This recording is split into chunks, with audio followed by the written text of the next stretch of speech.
Press start.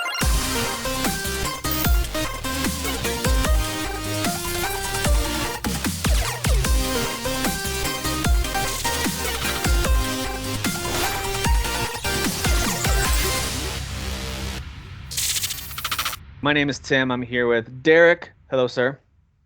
Hello. Here with Dan. 100% of the time, it's 69. And Jeff. All right. All right. And Kyle is camping, so we're just hoping he survives the bear, the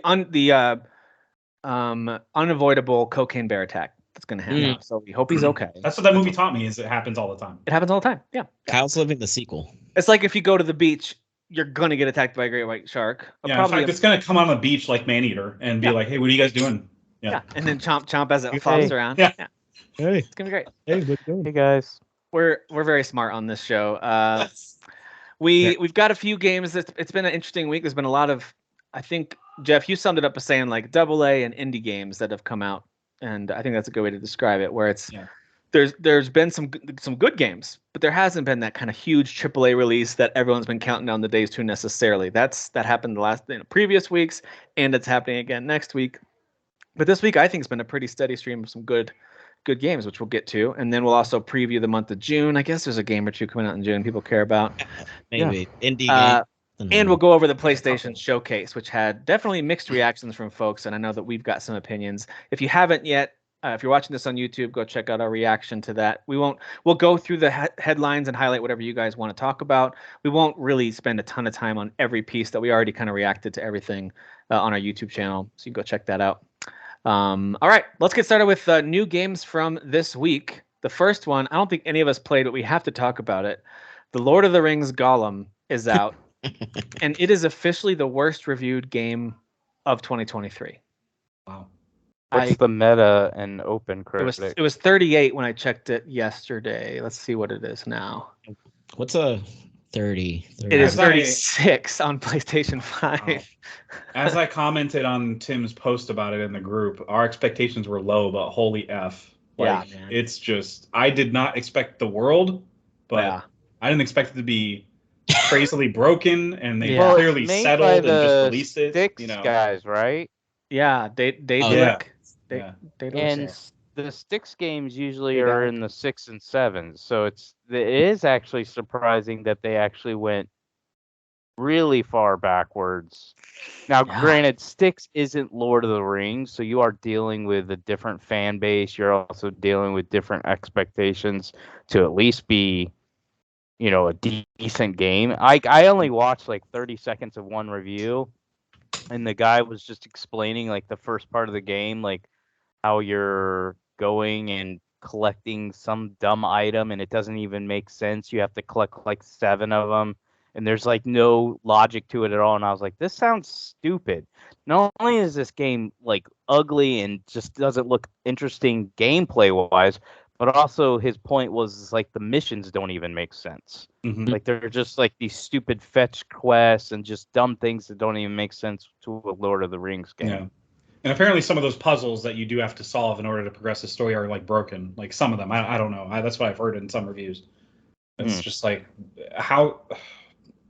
It's like the dev didn't even play it at all. Like they were just like, we just got to put it out there, guys. I mean, to be honest, all of QA is beginning fine. The concept. I mean, like okay, so it's like a stealth game, right? Like that would make the most sense. Like this will be a stealth game, but like I don't know, like even just like the idea of that just doesn't sound that fun at all. It just doesn't. Like I don't know.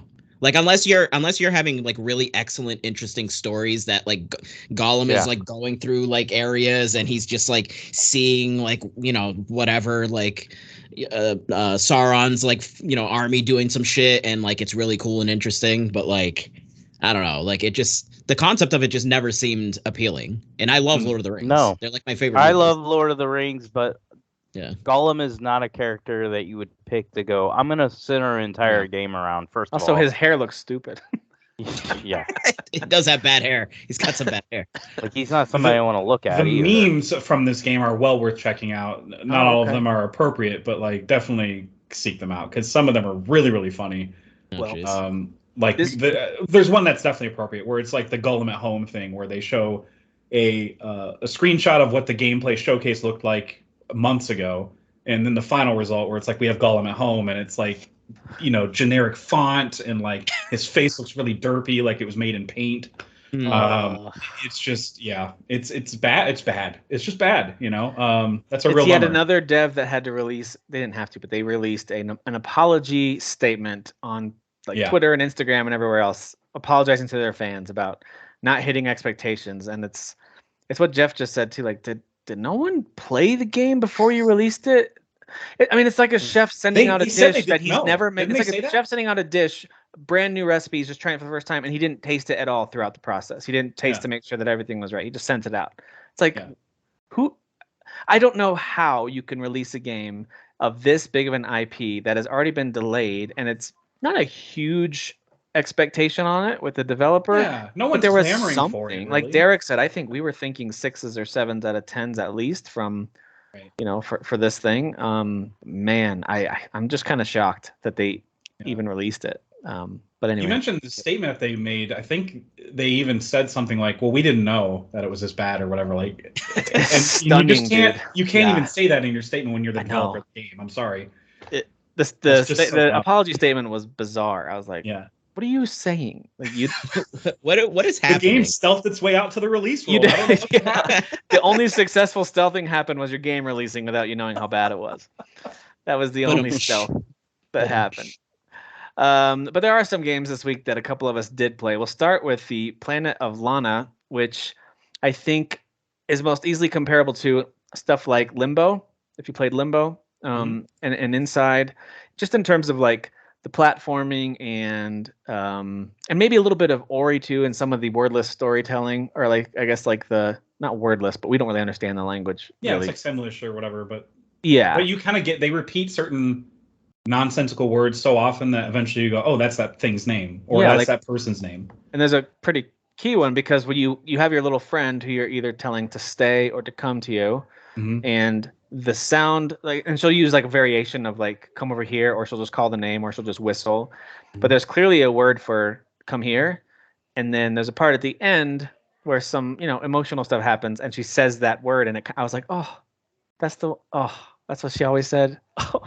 Anyway, it is a very good game. I think Jeff and I both finished it. I think if you like Limbo, if you like Inside, if you kind of like the storytelling of something like Ori, I would compare it to that a little bit. There's some elements of similar, just in terms of like the emotions and the characters. I got some vibes that were similar to that. But it's just a good experience, man. It's a pretty game. And Jeff, I want to hear what you think about this too. I think the soundtrack might be the best indie soundtrack I've ever heard. It's up there, at least. It's one of the best indie soundtracks I've heard. There's somebody that I can't remember who did it, but I think it's the same guy who did The Last Guardian, which I think you liked, Tim. Right? Yeah, it's the same exact composer. There's little similarities to that too, because Last Guardian there's not really like a language you're understanding as you're communicating with this big bird dog. But there's definitely like a connection. It's kind of funny you say bird dog, because this animal that is your companion in this, I call it a monkey cat, and it's like, it's a monkey cat. That's exactly what it is. And it kind of purrs, and you can pet it, and it like says little words to you, and you're like, what did it say? Yeah.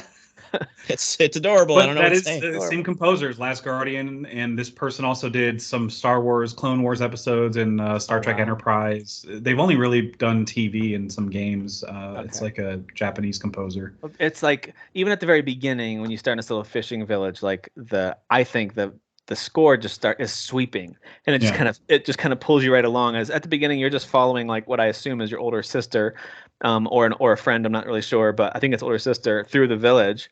And I was just like, what is this music? Why is it so good? Yeah, it had no right to be that good, considering the art style is not.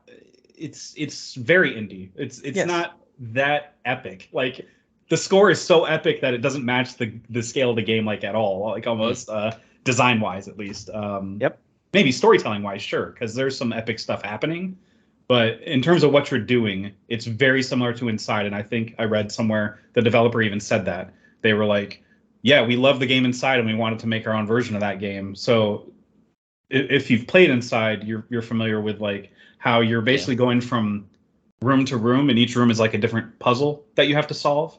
And there are stealth elements where you have to hide from an enemy, or else you get killed like right away. So that's pretty much what it is. It's not puzzles the entire time. Some of it you're gonna, I don't know. Some of it's just easier. It's really tough to call it straight up puzzles because I've played puzzle games that I'm trying to think of some that are like what's that one that like where Entropy Center, I guess. That's more of a puzzle kind of game. Yes. And this one is not. I don't know. This one's more adventure puzzle. Yeah, like Limbo and Yeah, Inside. exactly. They're both in that same genre. Yeah. Mm-hmm. Yeah, so that's where it's very similar to Inside, and the developer even admitted as such. And yeah, I love the story, how it mostly wordlessly unfolds, and how like, the demo left out the whole sci-fi element of it completely. I loved this. It's a sci-fi story, and it almost, you know what it reminded me of a little bit, like with the music and the characters and all that. It almost reminded me of a story they might tell in one of the Star Wars Visions things. Yeah, where like if they had just included like, oh, by the way, this is in Star Wars universe and your character is a force sensitive whatever, like, and that's why they can communicate with this creature, you know what I mean? Like I could see that being a Star Wars Vision story. It just had this little sweetness, short story. It was very good. It 3 to 4 hours is why we finished it when we did in 1 week. You know, it was on Game Pass as well, so it was free, like definitely available right there.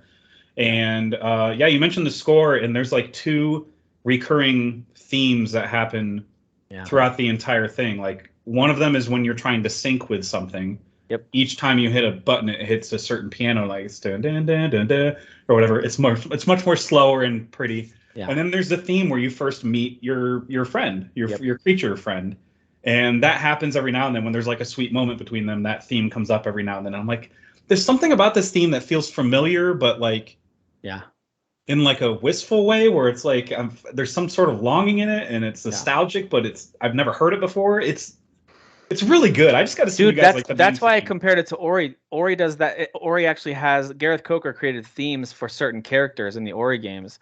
So when you encounter like the little weird like 2-legged character who you think's maybe an enemy in Ori, but then turns out to actually kind of be an ally throughout, you know, some of that story. There's a little theme that kicks in when you see that character, and it kind of does a reminiscent version of it when you see him. So anyway, I love that. I like the idea of like a character has their own little, or a moment has its theme, and exactly. Music is an important part of the story. Yeah, especially when they bring up that theme in a very critical moment near the end of the game, and you're like, oh, don't do this to me right now. Like I'm already kind of going through something. It's great. It's so great. I'm going through it. It's a good game, man. This is what I'll remember. It's good, but there's like there's definitely some moments where some of the puzzles will be like, okay, this game's just being stupid. Like there's some puzzles involving flying that you're like, okay, this is terrible. But you get through it. It's only like you just have to remember that each puzzle is kind of like in sections, and the next section you go to is going to be a different thing. So you're not going to be miserable for too long. Yep. Yeah. Yeah. It's the reason I would say like a lot of the 8 out of 10 averages you're seeing for it. I would probably score it something like that too, just because the gameplay isn't earth-shattering or amazing. It works well and it's fine, but it's not amazing. And I was actually not like, there would be some times when I was like, I don't want to do another, like you said, environmental get from point A to point B puzzle. That's kind of what it is. It's like, how do I get myself and my little buddy over my god, especially when there's water, because this is not see, I've been trying to avoid spoilers with the sci-fi elements, but I'm not going to avoid a spoiler in this sense. Your creature friend can't swim, so there are some times where you have to find a boat on the other side of the screen and like slowly roll it over while you're trying to avoid enemies. And you're like, oh my god! Dude, it was funny when the little guy goes up and touches the water, and then he sits back and goes, mm-mm. Yeah. I love those audio cues are very funny.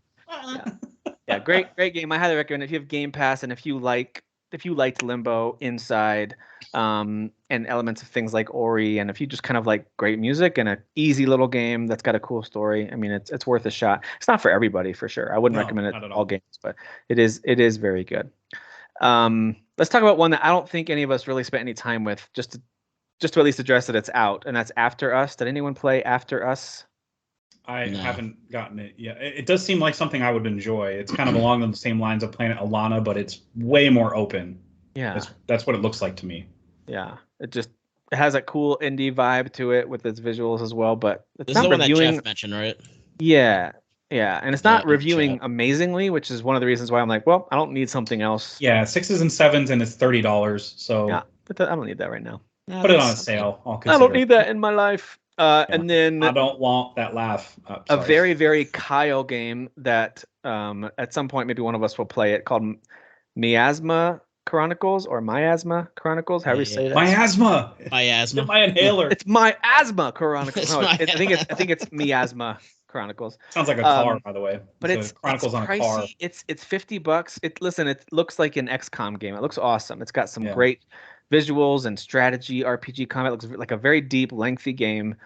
I bet it's great. I think the reviews on it are actually pretty good. $50, man. I'd have to really want it. Yeah. Oh, I like the way this looks. This looks fantastic. It does look great. The visuals Yeah. look excellent. Mm-hmm. Yeah. Yeah, I admire the visuals, but I think I made clear a few times here that I'm not an XCOM person. Like, Yeah, this is Midnight very Suns is the XCOM. furthest I'm willing to go in terms Yeah. of XCOM type of gameplay. Yep. But that's For about me, it. it's XCOM itself. I did enjoy that a lot, and then the Mario plus Rabbids because that's like Yeah. baby's first XCOM game, and so I like that a lot. I like those Sure. games. Okay, just wanted to name a couple that I don't think any of us are spending much time with, but they're worth noting. Before we talk about a few others, because I know Jeff and I played a couple of these, but before we get into some of these, Derek or Dan, have you played anything new this week before we dive into another one that both Jeff and I played? No. No, still just Zelda. Zelda's Yeah. ruling your Although time. You guys so are fake actually- gamers. No, I'm just actually- kidding. okay. That's Actually, exactly what Nintendo I expects, did actually. diddle something. I did diddle something. That's what she said. But it wasn't Or he new? said. Didn't just come out? No, it is new. So it's from the Honkai verse guys, the guys that do Genshin Impact. So speaking of Tower of Fantasy, because there's like some whatever that stuff they showed at the presentation of like DLC Yeah, or something. I recall that. A new game that just came out. It's Honkai Star Rail. Well, Derek says his daughter's been playing that one, right? Oh, okay, yeah, because there was I another played it a couple Honkai. weeks ago. There was another Honkai game. There is one rather on mobile, but I think it's more of an action game. This one's actually turn based. So I've been hanging out in some streams, and one of the guys that I usually watch in the morning, he started playing. He's like obsessed with it right now.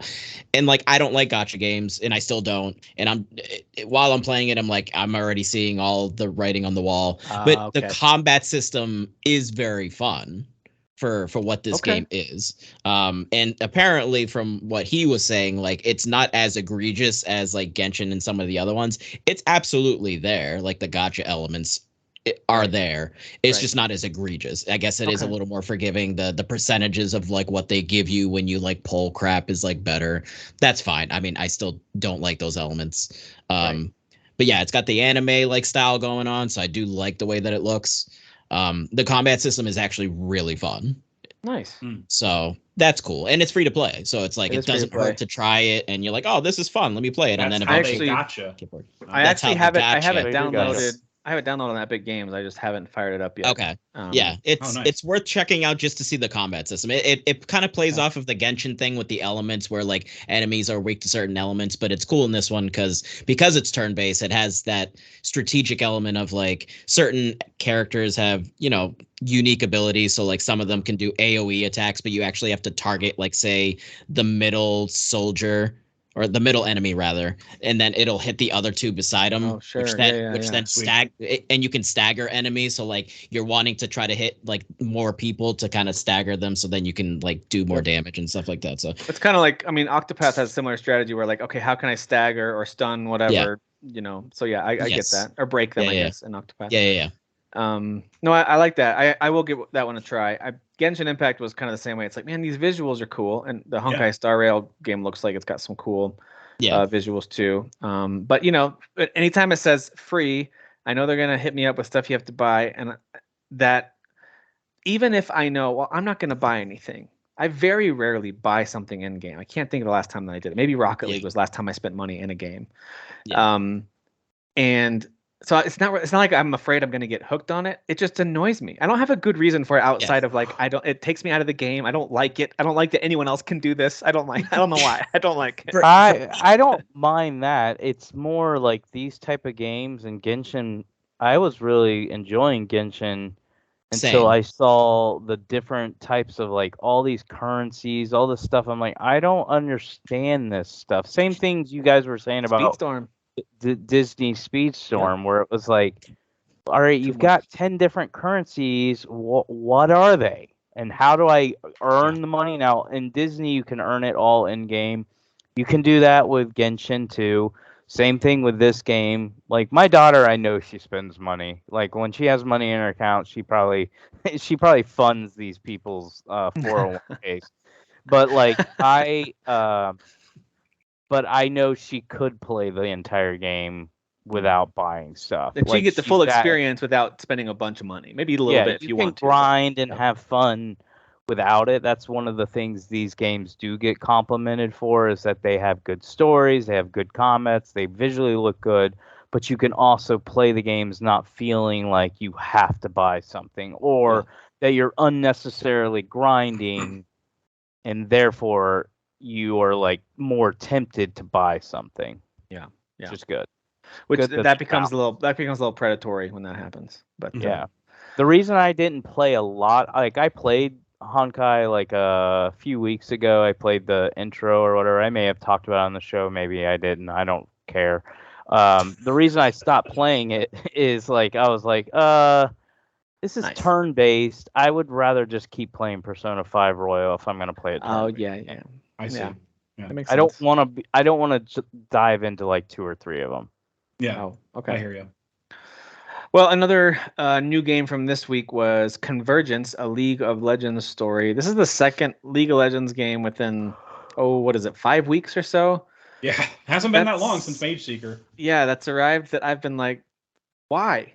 Why do I love this so much? Like, I love the story, the setting, the art style, the characters are interesting. It's so funny, like this whole world of League of Legends, which I would mock endlessly with how dumb it is and how only the super nerds would ever play it. And it's just like, I would mock it. And I don't like it at all. And now I'm like a super fan of all of the lore. The show Arcane is to blame because that's what got me pulled in. It was one of the best made animated shows, along with a few others I realized, but one of the best made animated shows I've ever seen. And I've watched it through twice. I love it. And the Ruined King RPG, which I never did finish, and that's on me, not on the game being uninteresting. That was excellent. Mage Seeker is excellent, and now Convergence. I would throw in that also into that excellent. It's very good. Yes, and they're hitting like all the genres. Like Ruined King is a turn-based RPG, and Mage Seeker is an isometric action RPG, and Convergence is a super fast-paced action platformer with some. Yeah, I wouldn't even call them the Metroidvania action platform. Yeah. And dude, they're crushing it. They've got the right partners in place for each of these styles of games. It's working really well. What do you think about Convergence so far? I know you've played it for a little while. Yeah, I've played it for a couple hours and then I hit a boss that I don't know, I just lost patience with, and then it was already late at night, so I haven't revisited it since then. Okay. But, which boss is it? Do you know? It's one of the very first ones that's kind of tough. Like he's in chapter 2. Okay. And he's See the one he throws the flames across the top and they all fall? Yeah. So he'll throw them across and they'll rain down from the sky and he'll throw them at you directly. And then he'll kind of like charge at you. Yeah. Yes. Yeah. And I'm like, oh my God. And I had him down to like 1 health, like literally 1 sliver of a health bar. And then he killed me because I ran out of rewinds. Yeah. That can happen in the game, by the way. This is one of those games where it's Echo is the main character that you're playing as. And his ability in the show Arcane was being able to kind of forecast where his enemies were going to fight him, basically. Like he was able to play out their fights before they had them, so he could predict all their moves. So there's an element of that where he can rewind time if you get hit or whatever. But apparently I was leaning on that way too much in that not the final fight, but in one of those boss fights, because he hit me and I was like, oh my God, I didn't know that could happen. Like I just straight up forgot. Like so I will say there's a power that you get right before you face him that freezing the yes makes him so easy. Oh my God, I didn't even think of that. It's one of those things where you get multiple tools at your disposal and I forget half of them. Same thing happens in Zelda. I'm like, I did this whole thing and forgot I could just raise up through the ceiling. Why did I not remember? Right. And so you guys have said that before, Convergence will throw that at you sometimes, like, because I think I'm at I didn't even think of that. I thought that was just for like fans or things that are just moving too fast. No, it works on enemies, which by the way, there's this one fat enemy who like runs up to you and stomps, and it's super hard to dodge. Like that person's so annoying. Even if you try to jump over them, they'll hit you with that move. You can only bounce away from them. So if you put slow on them, you can just demolish them. Like they are super easy when you do slow. That's awesome, dude. And then that's there's a game changer for me. I didn't even think about using that in combat. I know. It's one of those things. It took me a minute because I actually fought him straight up, and it was close, man. My health was low. I had almost used all my rewinds, just like you're talking about. His health was low, and then I was like, "Oh my gosh, I can slow him down." And so as he was getting ready to do an attack, I just froze him in place, and he kind of goes into slow mo, and I just went over there and went, bop, bop, bop, bop, bop, bop, bop, and he was dead. Wow. Yeah. Wow. Very That's really satisfying. cool. Okay. Very Yeah, I love that you kind of unlocked the game for me.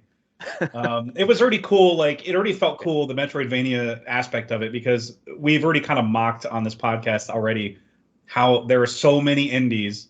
We need more And of those. surprisingly, this is the only one from this week that is a Metroidvania. Yes. That I know of. I think Batboy might be a Metroidvania, but I think it's more like a Mega Man, if I'm not mistaken. I didn't play it, so I don't know. I didn't play it yet either. But with this one though, it makes sense because you unlock a new traversal ability, and now I can wall run. Oh, okay, now I'm going to go over there and collect a new thing. Right. And it's similar to Mage Seeker, where each thing you collect does have a currency in the game. It allows you to upgrade your gear, upgrade abilities, stuff like that. So I mean, I love that type of stuff too. I mean, everything you can unlock more. I forget what they call them, but you get another charge on your rewind. Yes, like you can unlock more of those, which is nice. There's like a gear or something you can use that. Yeah, where if you equip it, you get something to do with your rewind. Yep. I don't know. Whatever. The point is that the options are available. I equipped one because all I read on the little description was that enemies will drop more of the little gear pieces. I was like, sweet. So I picked it, and then all of a sudden the game got incredibly hard, and I was dying in normal fights. I was like, what happened? So I read the gear more closely, and it was like all enemies have more health and hit harder. I was like, oh well, no. Exactly. Pass. No, why would I want that? So anyway, yeah, it's super fun. I like that there's little sections of the map to explore. As you get on past that boss, more things will open up. You'll get another traversal ability that helps you get through areas you couldn't get through before. And that time freezing one, now you can get through a couple things. Like there's a couple platforms that instant drop. You can't jump off of them, so you got to freeze those in place. Get on those, like things like that, where you can now I was able to figure out, and I got like 6 chests before I even got to that boss. Like I was like, holy crap. I like that it's not overwhelming. The map isn't like, holy crap, there's too much to do, I'm out, like a Ubisoft game or something. Like a lot of people feel that way. But it's much more doable. You look at the map, you're like, oh, looks like there's one extra little room, I'll just swing over here. Exactly. I can make sense of what the map is showing me, and I'm like, oh, I'll just go down there to the right, because it's clearly there's a chest over there. There's clearly not an enemy there. Like there's no other explanation other than there's a collectible there waiting for me. And a lot of times people hear Metroidvania and they think, oh, so it's really difficult and I have to find my own way. Like, no, there's very clear, here's where your next objective is on the map. Like they're guiding you through the game. They're not trying to make it like Metroid. I just meant in terms of like sometimes you got to circle back, but the narrative for the most part is what's circling you back. And he'll even say it. He'll be like, "Hey, now I can access a new area with this." Like he'll even say it out loud. Yeah. They're kind of spoon feeding it to you for sure. Yeah. Oh, we didn't even say Convergence stars one of the characters from. Oh no, I mentioned it. Show. Okay. Oh, Echo. Okay. Yeah. So Echo, and he's a cool character. I liked him a lot in the show. He didn't have a ton of screen time, but when he was there, I was like. He still had that one badass fight scene that everybody remembers. Like that's the best fight scene. Yeah, it's got so much emotion charged into it because of the way they do it. It's so good. Yeah. But his character's cool, and then there's a major character you meet, and there's a cool twist with how you're connected with him. And I like it, man. It's a fun little story, and they certainly reference a lot of things from the Arcane show. So you'll hear about Piltover and Hextech and family. Sometimes I'll be like. Did they explain this already in the game? And I'm like, oh, this is from the show. Yeah. Like, because I totally forgot that lore. I haven't seen that show in a while. Yeah, there's a part coming up. I think it's right after where you are. I think where there's some exposition, and they go into like a little explanation of families and like whose motivation is to do what and why you've met that mysterious character that you've met. And what people are trying to do. And so they'll do like a little bit of plot exposition and kind of send you off on, here's the things that have been scattered around that you have to now go find. Like most of these games have that kind of a thing. Right. So anyway, it's really good. I think Convergence is great. I think it's worth, what is it, $30? I think it's totally worth that. Yeah. Excellent. That to me was a game that I knew I was gonna, because of how much I loved Mage Seeker. That I didn't even check the price. I was just like, buy, like immediately, just as soon as it became on sale. I was like, not on sale, but as soon as it was listed, I was like, buy immediately. Didn't even question it. That was the only one. The rest of them, I was like, yeah, you gotta have to meet me somewhere in a budget.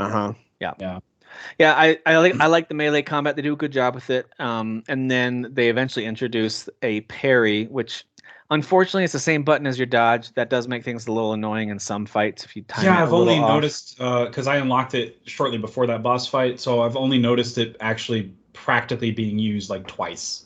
Yeah, Like I where use was it like, a oh, I lot parried. for Oh, when look you at have that. enemies that are shooting you from a distance. I'll just knock their bullets right back at them all the time. You can time that because most of the time they're slow projectiles. Right. So yeah, but it's very fun, very satisfying, and and a pretty game too. So. Yeah. Not as pretty in a way, but really cool style is Warhammer 40K Boltgun. Oh my gosh. This was another one that was like, all right, it's normally 20 something and now it's 19, I think. Whatever. Yeah, that one was one where I saw it on sale for like 10% off. A few bucks off, but I was like, I'm buying this thing. Yeah, I was like, come on, I have to get it now. Like it's less than $20. So this is a super violent, super fun Doom throwback with, blood, so much blood everywhere. It's so comical. You're chainsawing and shooting dudes. What I love about it is you start running through and it's all very pixelated. It looks like a combination of Super Nintendo Doom and N64 Doom, the Doom 64, a little bit between those two. Yeah. But it plays faster and smoother than both those. It's super smooth and it runs great. And you start with only your chainsaw and you learn it's your left trigger, which I thought was kind of weird at first. Now I'm super used to it because you holding the left trigger and everything kind of slows down, almost time freezing, and you can pick who you want to aim at, and you'll actually lunge towards them and just chainsaw them. Yeah. And some enemies are super strong, and that'll only take down part of their health, and it won't kill them. But most enemies, that's them dead, and then you can turn and start like unloading once you get a gun. With your gun on the other, like it's just so satisfying. Watching them like almost explode when you shoot them. Oh my god, dude! It makes no sense. So good. Yeah. Yeah, it is. It does get tough. Like I think I made it through 4 chapters or levels or whatever because it's a little arcadey, right? You fly through it. Yeah, and you just auto that like Doom. Yeah. It just loads you next to the next level. Yeah. I didn't get that far, so I didn't even get to encounter like a boss technically yet. Yeah, I don't think if I have, I didn't really. I've seen some characters that seem like, oh, this is a boss, and they just have a normal health bar. But they're just tougher. They're just more bullet spongy. And you just throw a grenade at them for the most part and keep shooting. True. You just keep shooting. But I have gotten. You can pick up upgrades as you play. Like the bolt gun can become this absolute just machine, and it's awesome. And it can like the bullet patterns and stuff can change as you upgrade it. And I didn't pick the upgrades. I just picked something up, and I was like, "What happened to my bullets?" Like it just upgraded. I picked something up. I don't know what it was. Yeah, I love that. There's so many collectibles on the floor. And most of them are health. You're never gonna run out of health in this game unless you put bullets. There's bullets everywhere. There's health everywhere. Yeah, so pretty much you're gonna be good to go. But it's kind of the same thing where like you're like, oh, that was a secret. Oh, I didn't. It was just kind of sitting there in the middle of the floor. I didn't know that was a secret. Yeah, there's one spot where there's these guys. There's like 4 of these like monstrous enemies just standing there waiting for you to come within view. They're all like in a row, just standing there. And so I ran over to him. I like chainsawed to one of them because it kind of grapples you to an enemy, like even across a gap. So I grappled to him, killed him, shot the other ones, and just ran around behind where they were. And there was this random item. I still don't know what it is. I picked it up and it said, "You picked up a whatever," and it said "secret discovered." I was like, oh. So it reminds you of Doom because Doom would tell you that. If you found Doom had that too. And Wolfenstein was like one of the first ones to do that, where you would just click on walls. Dude, I used to run along the walls, and a wall would open, and you'd be like, "What?" I would hit. I think it was spacebar along the walls as you go. Yeah. Oh my gosh! And like, oh, one opened. Yeah. It was worth it. This hour of pushing against the wall, hitting the spacebar was worth it. Oh my god! We used to just replay the game and just do that in every level. And all that would happen there was like a chicken or something, like a to refill your health, dumb. Or a chicken leg or whatever it would have. Oh man, word. But anyway, Warhammer 40K Boltgun it's got some lore to it, some of the 40K lore, but it reminds me of like an old PC game, that opening with that lady talking at you about why you're doing what you're doing. I don't really care about that part of it too much. I do like a lot of the Warhammer 40K lore, but in this particular setting, it's just kind of like, I'm just going to blow up everything and leave bloody messes behind me. And I've encountered some really weird looking monsters now too, which has really changed it up, because it's usually just like these soldier looking guys that all have guns shooting at you, and then it becomes monsters that are like spitting fire at you and coming at you. So it gets a little bit different as you go, but it's fun. It's really fun. It's definitely like a stress reliever of sorts because it's just like Yeah. I just want to waste things, and you just go in there and just watch people explode. Yep. It feels so good to shoot in that game. Yeah. I think Sasan posted about it in the group. The And shotgun feels amazing. Like when you get that shotgun, right. It feels really good to shoot in that game. Yes, it does. Yep. Well, the game's called Boltgun, so your primary gun is a bolt gun, and it's this awesome kind of pistol / small like SMG sort of. Yeah.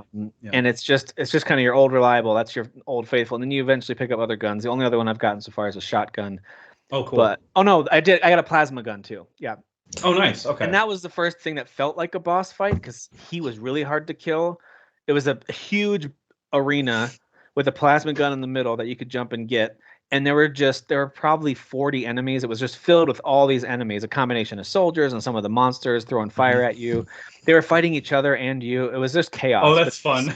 It was really cool. I did notice that one time I saw them fighting each other, and I was like, "Did that happen?" Like, yeah, I think there's factions throughout the Warhammer 40K universe, and there's kind of like the Dark Space Marines or whatever. I forget what they're. I think Dark Marines. I forget what they're called. So there's that faction that you're against, but you're also both against like these demon monster things, I think. Yeah.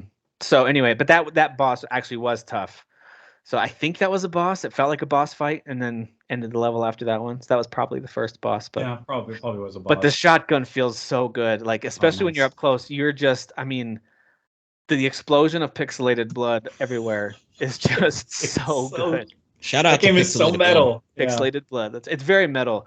Yeah. Like we've talked about a few other. Like I think Proteus is a great example of a great Doom kind of love letter game. Still need to play that one. And this is in that same vein. It's really good. And the one that Dan Metal Hellsinger. Some of those games are just great love letters to the old school, violent, fast-paced shooters, and this is one of those. You know. So yeah, Boltgun. I do recommend it if you like those kind of games. It's only $19 right now, so I don't think that's too expensive for a fun shooter. It's totally worth it for that. For a throwback shooter, if you played Doom and love the old Doom games, like I mean, yes, it's a no-brainer for sure. Yep. So that's it for stuff that I played as new this week. I'll mention a few others. If you guys have played them, let me know. We could talk about them. You mentioned Bat-Boy. I don't think any of us are playing Bat-Boy, although it does look kind of cool. It's like a Mega Boy, Bat-Boy. I think Dan wants to play that one probably. He shared it in our chat. Yeah, the Mega Man looking game. Like the Mega Man. Oh, yeah, that looks really cool. I like the what they're doing there. And I like that it's called Bat-Boy. Yeah. All right. Just very straightforward. You're like, oh, okay. I wonder what I'm playing as. He's a boy who's a bat. What's the deal with him being a bat? Evil Wizard looked kind of interesting. I played that one. I played like an hour of it and then I uninstalled it.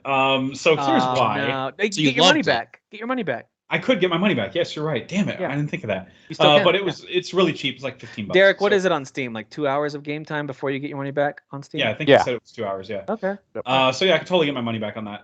But yeah, this one, the thing that was really turning me off about it was the humor.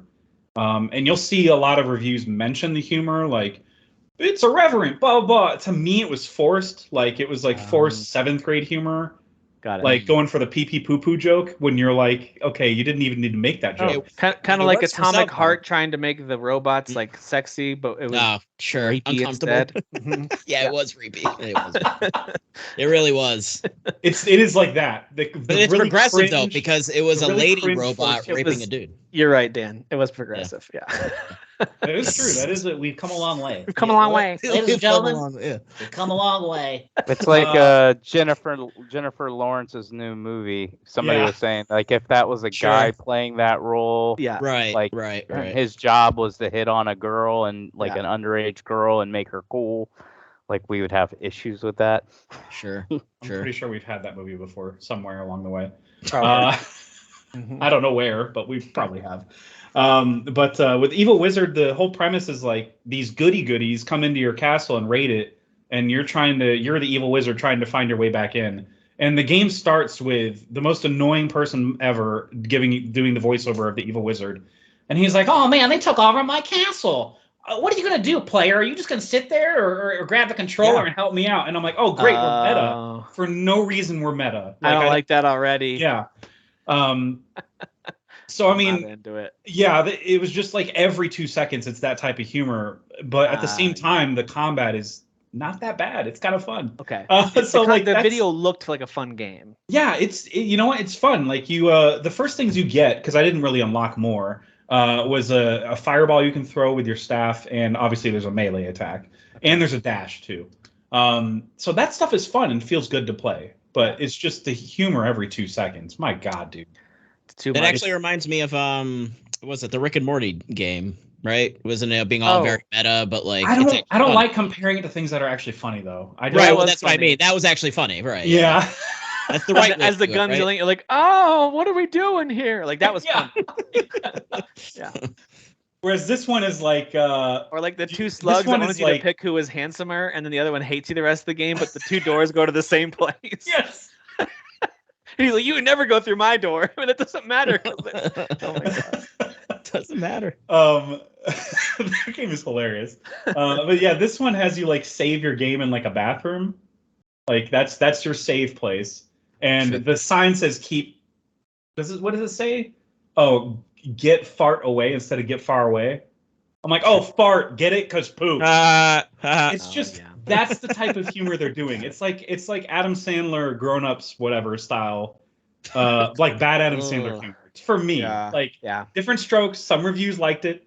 Yeah. I didn't. That's fair. So I'll just be getting a refund on that. So no recommendation on Evil Wizard. Did anyone play the Star Trek Resurgence game, which I think is a Telltale-like game? It is. I got it. I didn't realize I had a coupon on Epic Games. So I went ahead and got it. It's $40. It should not be $40. Oof. That's a lot for a Telltale game. Yeah.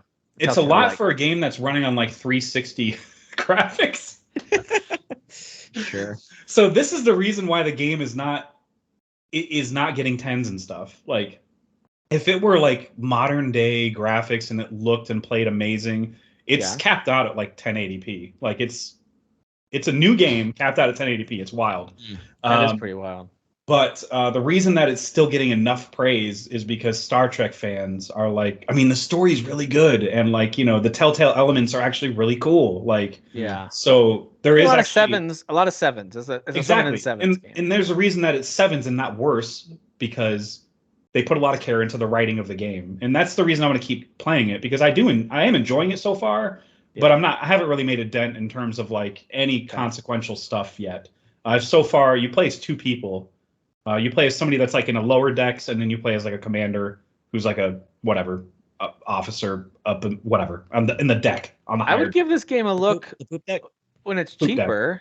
You know, like it should be half that amount. Yeah, like or this is another great example of like, oh, they added that to Game Pass. Sweet, I'm gonna install it and give it a try. Like, this is not the kind of game that I would spend a bunch of money on personally, but. Looks like Star Trek fans and like user reviews overall look relatively positive. People are saying like finally a good Star Trek story. Like people who like Star Trek apparently just at a quick glance seem to be enjoying the story a lot. Yeah, it's just a very last gen feeling game. Maybe even before that, maybe even 2 gens ago. Some are saying it's got some of the deepest decisions they made in a game since Mass Effect 2, which is interesting. Wow. So I'm gonna have to kill some crewmates. You might. Oh no. Sounds like there might be some decisions to make. So that's cool. I mean, because how often do you get like a really solid like Star Trek game? You know, so rarely, not super often. if ever. I feel like the last one I remember is the one from the 2009 movie, and then that was like a train wreck. Remember, that was like mean to death, and there were so many glitches. I think there's a Star Trek MMO. I don't know if it's still alive and well though. Oh, I remember hearing about that. Yeah, there's that VR one too, which is actually a really great concept, because you're like on yes. the, you know, you're like that literally a captain. captain. Yeah, and there's the people sitting in all the other seats having to hit all the buttons to do the different cool, things. Actually, I kind of want to try that. Yeah, that would actually be cool as a VR experience. I remember seeing a trailer of that and going, that kind of makes me want a VR, because that's like, I'm like a loose Star Trek fan. I'm not gonna be able to quote episodes at you. I haven't seen all the older Trek, but I do like really, really enjoy what I watch of Star Trek. I've seen a few of the older movies, maybe 2 of them, and like little bits and pieces of some of the other ones randomly when they were on like a matinee TV movie, you know, when I was growing up. Yeah. And then I've seen all the newer ones, and I like those. I love all the newer ones. So I've seen like 4 of the old ones. I find it to be interesting, I think it would be pretty ripe for some gaming experiences, of course. Exactly. But. That's what I got out of Mass Effect games. Like the first 3, not so much. Maybe Andromeda is the most Star Trek type of. Andromeda is very Star Trek, like because it's more about looking for light, like looking for a new home. You're and exploring, that's what Star Trek is about. You're trying to find new species and exactly. You're trying to. It's about discovery, and that's what Star Trek is. There's like an unknown element to it. If they made a Star Trek game that was a much more focused version of No Man's Sky, where they had a selection of pre-made planets, forget about the procedural junk, like design like 30 planets or something, and you get to kind of on your own pace go explore them and meet new characters, alien species. Like I'd be all in on that. And with a narrative and stuff, I'm not even a Trekkie. Like I'd be all over that. Right. Like that. Yeah. Anyway, all right, and then last thing, we'll talk about Alone in the Dark soon, but there is a kind of a prologue / that's not a demo, but it's kind of a demo. It's a prologue. Prologue's been a thing I'm seeing pop up a lot more, and I like it. It's kind of like, here's an intro to a game. It's free. It operates as your demo, but the idea is to introduce you into this game, and now go wishlist or pre-order the full game. But I didn't try it yet. It's called Grace in the Dark. Did you guys try this? You might as well. I mean, it's 10 minutes. I mean, you're just going to be in and out in no time. It's really short. It's 10 minutes. Okay. Yeah. You play as like, it's an origin. It literally is a prologue. I mean, it's an origin of the mansion that you start at that the two leads are going to eventually come to and investigate in the main game. You start as like a child and you're wandering around, and there's some really, really cool creatures that come at you every now and then. And then the game ends on like a really cool creature coming at you, or the prologue ends on that, and I'm like, wow, that's... Does it do like a record scratch? You probably wonder how I got here. Yeah. Let's Quentin Tarantino this. Well, my understanding is the game, much like the originals, which I haven't played, but I've seen footage of, is going to have combat, and this prologue doesn't. It's just you kind of wandering around and understanding that, oh, the graphics are current gen, it looks really good, and it's going to be creepy, but the vibes are going to be more detective-y and not so Resident Evil. You know what I mean? Right, so, yeah. In the background, you're going to hear like doom, doom, doom, doom, doom, doom, like you're going to hear detective songs and stuff. Huh. You know, it's very much like that type of noir type of story. Yeah. So I mean, yeah. The only Alone in the Dark game I tried to play, I want to say it was on one of the Nintendo handhelds, and it was so bad I could barely tell what was what, and it was the ugliest thing I've ever played. It might have been for sure. It might have been Game Boy Advance. I can't remember, but it was really bad. Did you see what, like, because they had, I guess, I don't know if there was an actual trailer or if it was just more announcing the two actors that are going to be the main. Yeah, that's really cool. Yeah, like it looks just like him, because I was like, that's huge. That guy, right? I mean, like those guys are in movies, like, and they're pretty big stars now. Like Jodie Comer's like Academy Award nominated actor. What are we doing? Like, I mean, it's kind of wild. And then David and Harbour. not just that, but yes, there was some gameplay that they showed of them. I don't think it's going to be like, wow, this gunplay feels really good. I don't think it's going to be like that. No, it looked bad to me. Yeah, it didn't look good. And the melee too kind of looked rough, but I think it's supposed to be more about like the vibes and the detective angle. Yeah, I think it's about solving the mystery. Like if you like mystery games, right? That's what you're there for. And wasn't there a movie with Christian Slater in it with Alone in the Dark? I want to say there was a Christian Slater Alone in the Dark movie. Oh my God. I think you're right. Wasn't that a Katie? I thought that was a Katie Holmes movie, or was it the same movie? I don't know. No one look it up. Let's not find out. You know what? It's not even worth it. You're right. I'm not going to look it up. It's not even worth it. It's an inconsequential. That's probably bad movie. As Kyle would say, that's in my headcanon now. That it's a Christian Slater movie, and Katie Holmes is probably in it too. That's the Alone in the Dark movie. That's our headcanon. All right, guys. Before we get into some headlines, and also talk about the PlayStation Showcase, let's preview the month of June. And I want you guys, each of the three of you, and I'll chime in too. As I list these games, I'll go through them pretty quick. You don't have to give me a big reason why you are a buy, wait and see, or pass. Okay, those are your three options. I'm going to buy it. I'm going to wait and see, or I'm going to pass. You don't have to explain to me why. You can just kind of give me an answer if you want, just to kind of help us move through quick. Here we go. June 1st is Etrian Odyssey Origins Collection. Pass. I don't even know what that is. Is that it's a first-person dungeon crawler RPG? Okay. I'm a very pass. Anime look. I mean, I've heard the people that are into those like thinking really. Of Eldian. Sorry, I was thinking of Eldian. No. Not. I'm a pass on that one.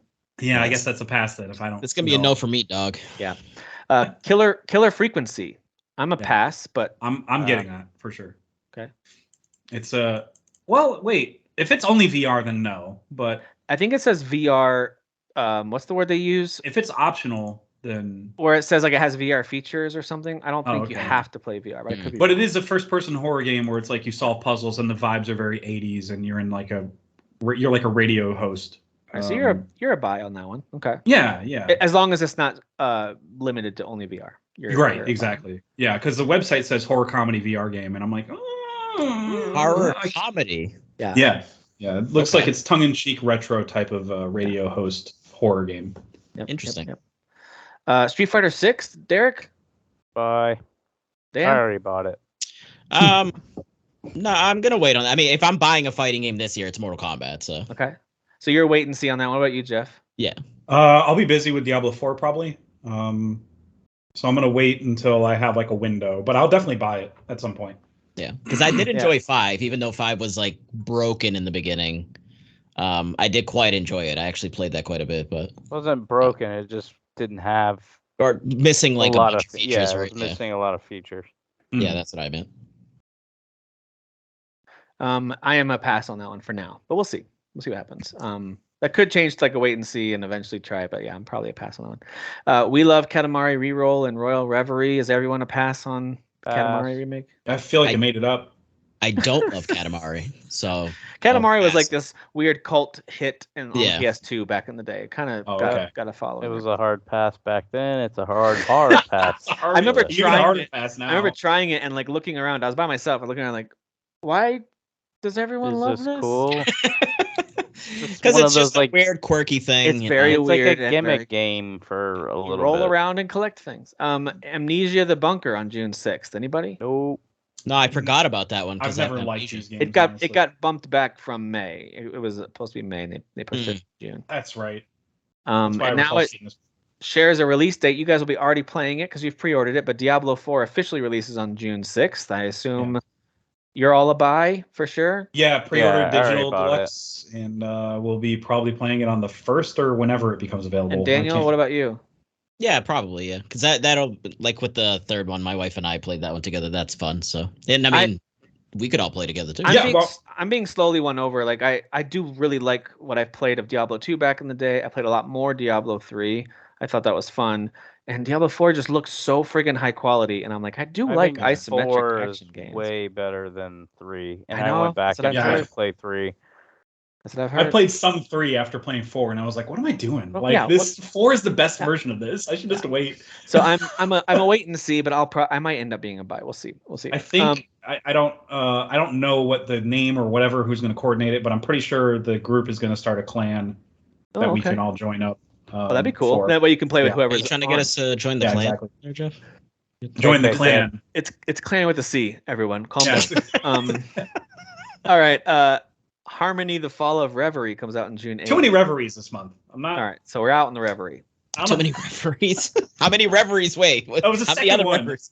That's Now- the second one. Is it? On June 12th, we get the second Front Mission remake. The first one actually didn't do all that well in terms of reviews, at least. But anybody going to be playing Front Mission 2 remake? No. That's a No. no from me. That's a no for me too. What about Layers of Fear on June 15th? I really like this series, so I'm gonna get it, but then play it like probably months later. Yeah. Okay. Yeah. I'm not gonna have time. I mean, Diablo 4 is gonna be life until Final Fantasy, so I mean, yeah. Probably true. Derek, are you into Layers of Fear at all? No. What about No. F1 23? You into racing game at all? F no. They're gonna reintroduce their single player story mode. Nope. Oh, goody. Yeah, that's nice. Even more. You know what? That makes me Hold want on. to pass even more. Is it now? Is it going to be as high quality as the Gran Turismo movie? Because then I'm all Has in. David Harbour in it? Yeah, I think Yeah, Stephen actually the cutscenes are just clips from the movie. Yeah. Gran Turismo. It's gonna be great. It's gonna No, be they're great. not. The audience is not gonna know. And They're there's not like, gonna but this know. racing is different. Okay. Park Beyond. Dan, you and I have talked about this one. Comes out on June 16th. This is one of those park builders where I do enjoy I those. thought it was. I don't remember if this is like the dinosaur one, but anyway, it looks interesting. Let me Looks see. I like have it's to the quick look. roller coaster one. I don't think it's dinosaur one. I think it was actually called dinosaur or something. This is more Oh. just like a wacky Yeah, coaster yeah. builder. Yeah, Is there's this, some pretty absurd not Ferris wheels. Yeah, no Ferris wheel. Yeah. It's supposed Yeah, to be this looks fun. stylized kind of like the 2 Point games, but like Okay, yeah, that a little sounds more right. further out. And then it's just kind of It's like crazy. Create all your crazy rides and all that stuff. But, Yeah, These these rides are- look stupid. It's so These These funny. are are fun really games. fun. These I are know. really fun. They're just very, especially on console, because I did get that other one on console, and it could be really hard to build stuff because it's not as like drag and clicky, because you have a controller. much better on a computer, I think, for these kind of Yeah. games. What about on June 20th, Aliens Dark Descent? Anyone going to play that one? No.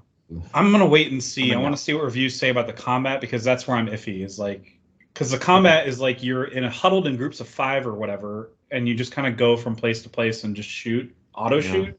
Yeah. I'm very confused. So I Yeah, want reviews to tell me, explain that to me. Like, how does that feel?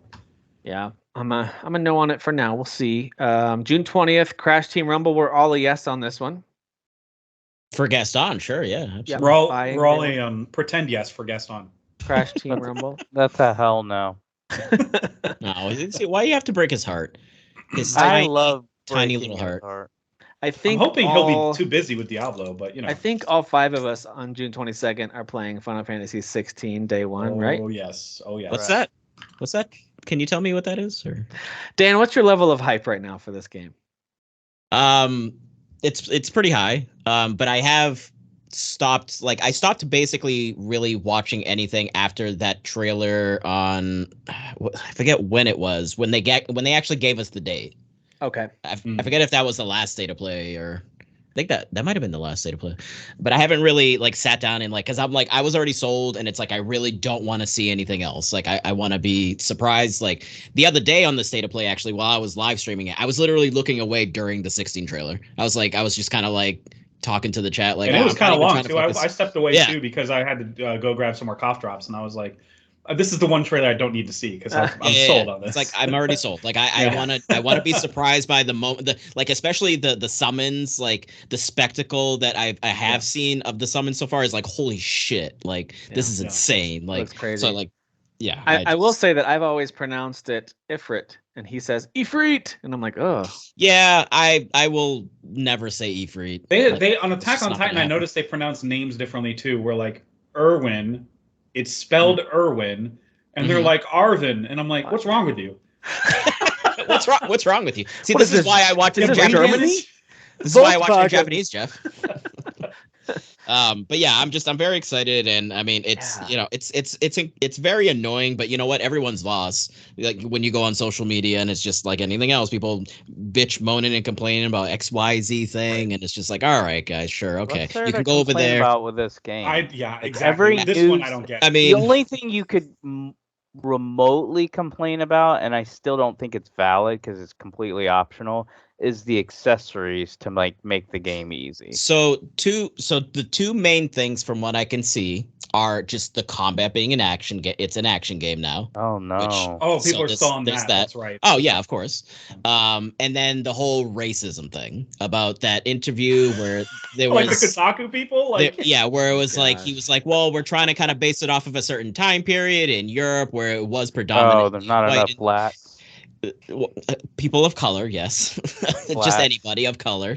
Man, you're so Florida. It's great. Yeah, your boy down there, DeSantis. He's a gem. He's a real gem. Doing Dan's great. getting political on us, folks. But no, it's just like, for me, like my point of view is like, okay, like listen, the game's not out yet, okay, and like has nobody ever seen like any of these translated interviews with the Japanese dev where like things get like miscommunicated, and like then the game comes out and none of that was actually true, or like it was just kind of like not entirely like accurate. Like it's like people just aren't aware that this has just been a thing before. Like, so the game's not out yet. Why are we jumping to conclusions? Let's just wait and see, and then we can have the discussion about like, well, okay, why this, that, and the other. You know what I mean? Like, let's wait for the game to be out and then have the discussion instead of jumping the gun and maybe it not even being valid. I don't mind if you have the discussion. It's the way a lot of discussions are done. But that's why I'm nowadays. saying don't bother having the discussion, because you're obviously all just quick to just be angry about it. Well, yeah, most of it's matter of fact. Like this is what's happening, and it's like, well, the game's it's not wrong. out. You actually don't know what you're talking about. Right. Yeah, agreed. Because I mean, for all we know, too, like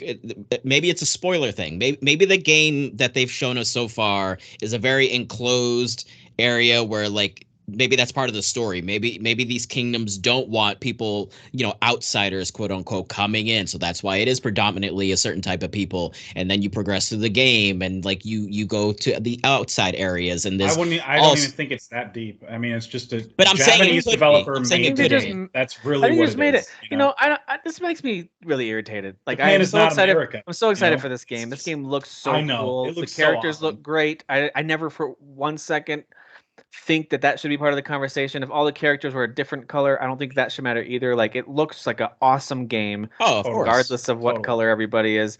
It's just like when I played Hogwarts or when I play the Horizon games, at no point am I like, why is there so much diversity in here? I don't feel represented.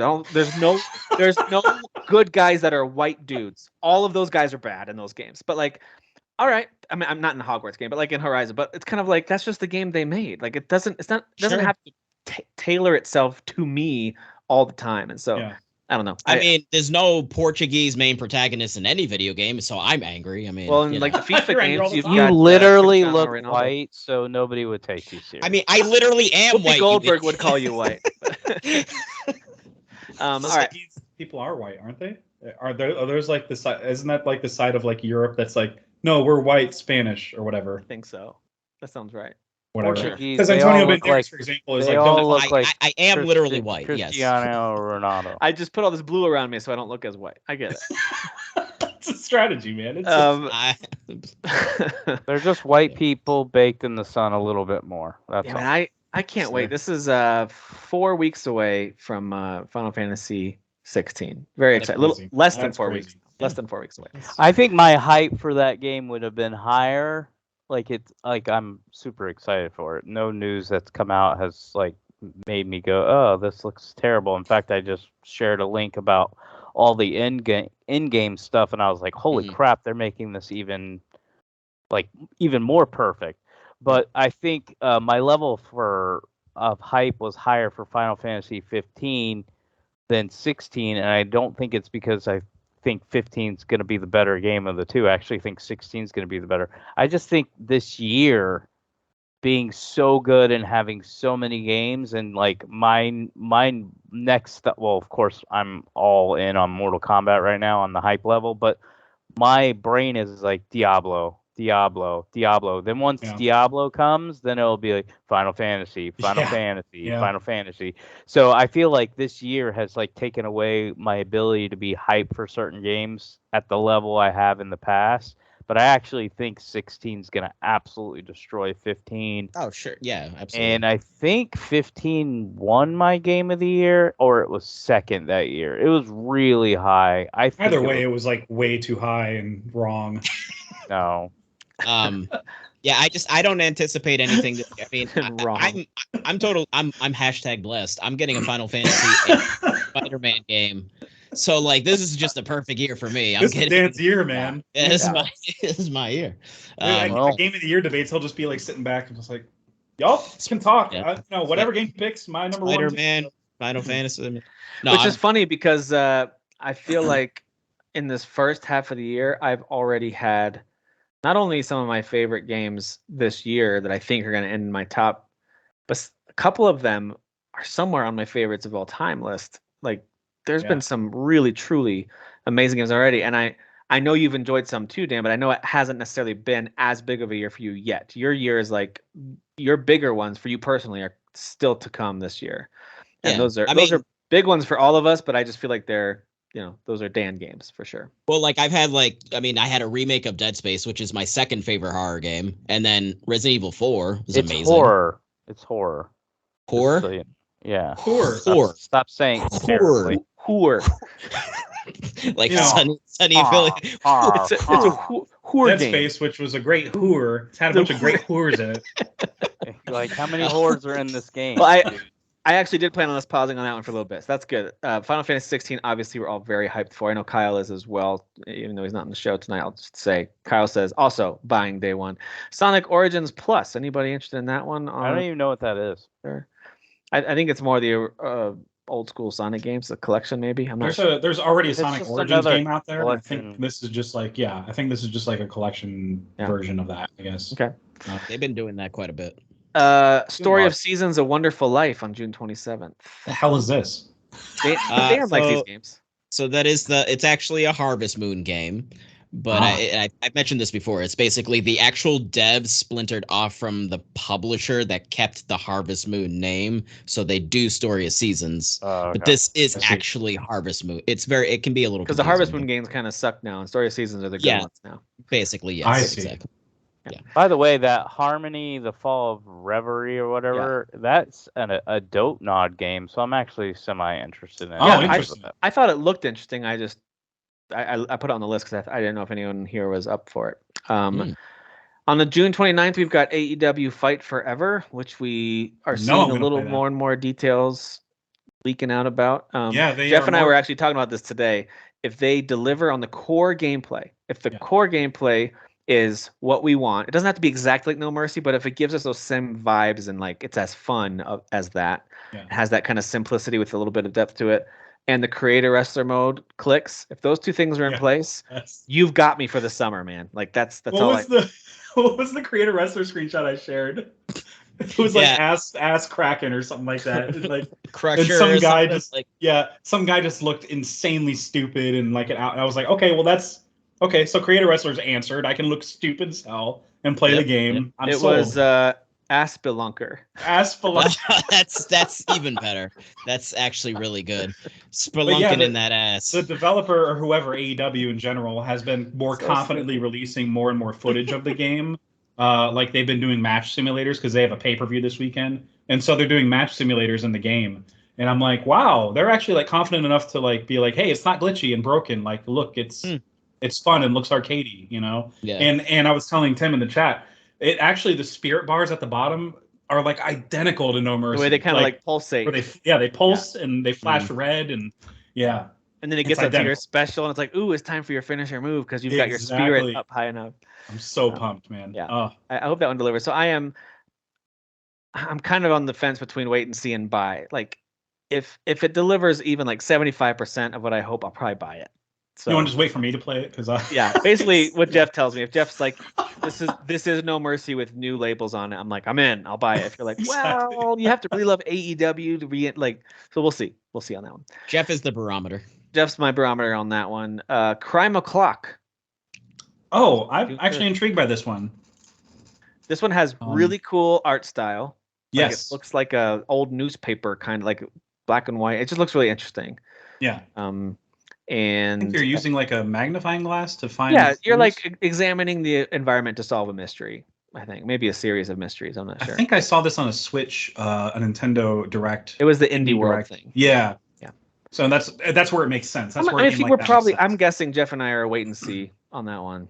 We'll see. Yeah. I'm interested though.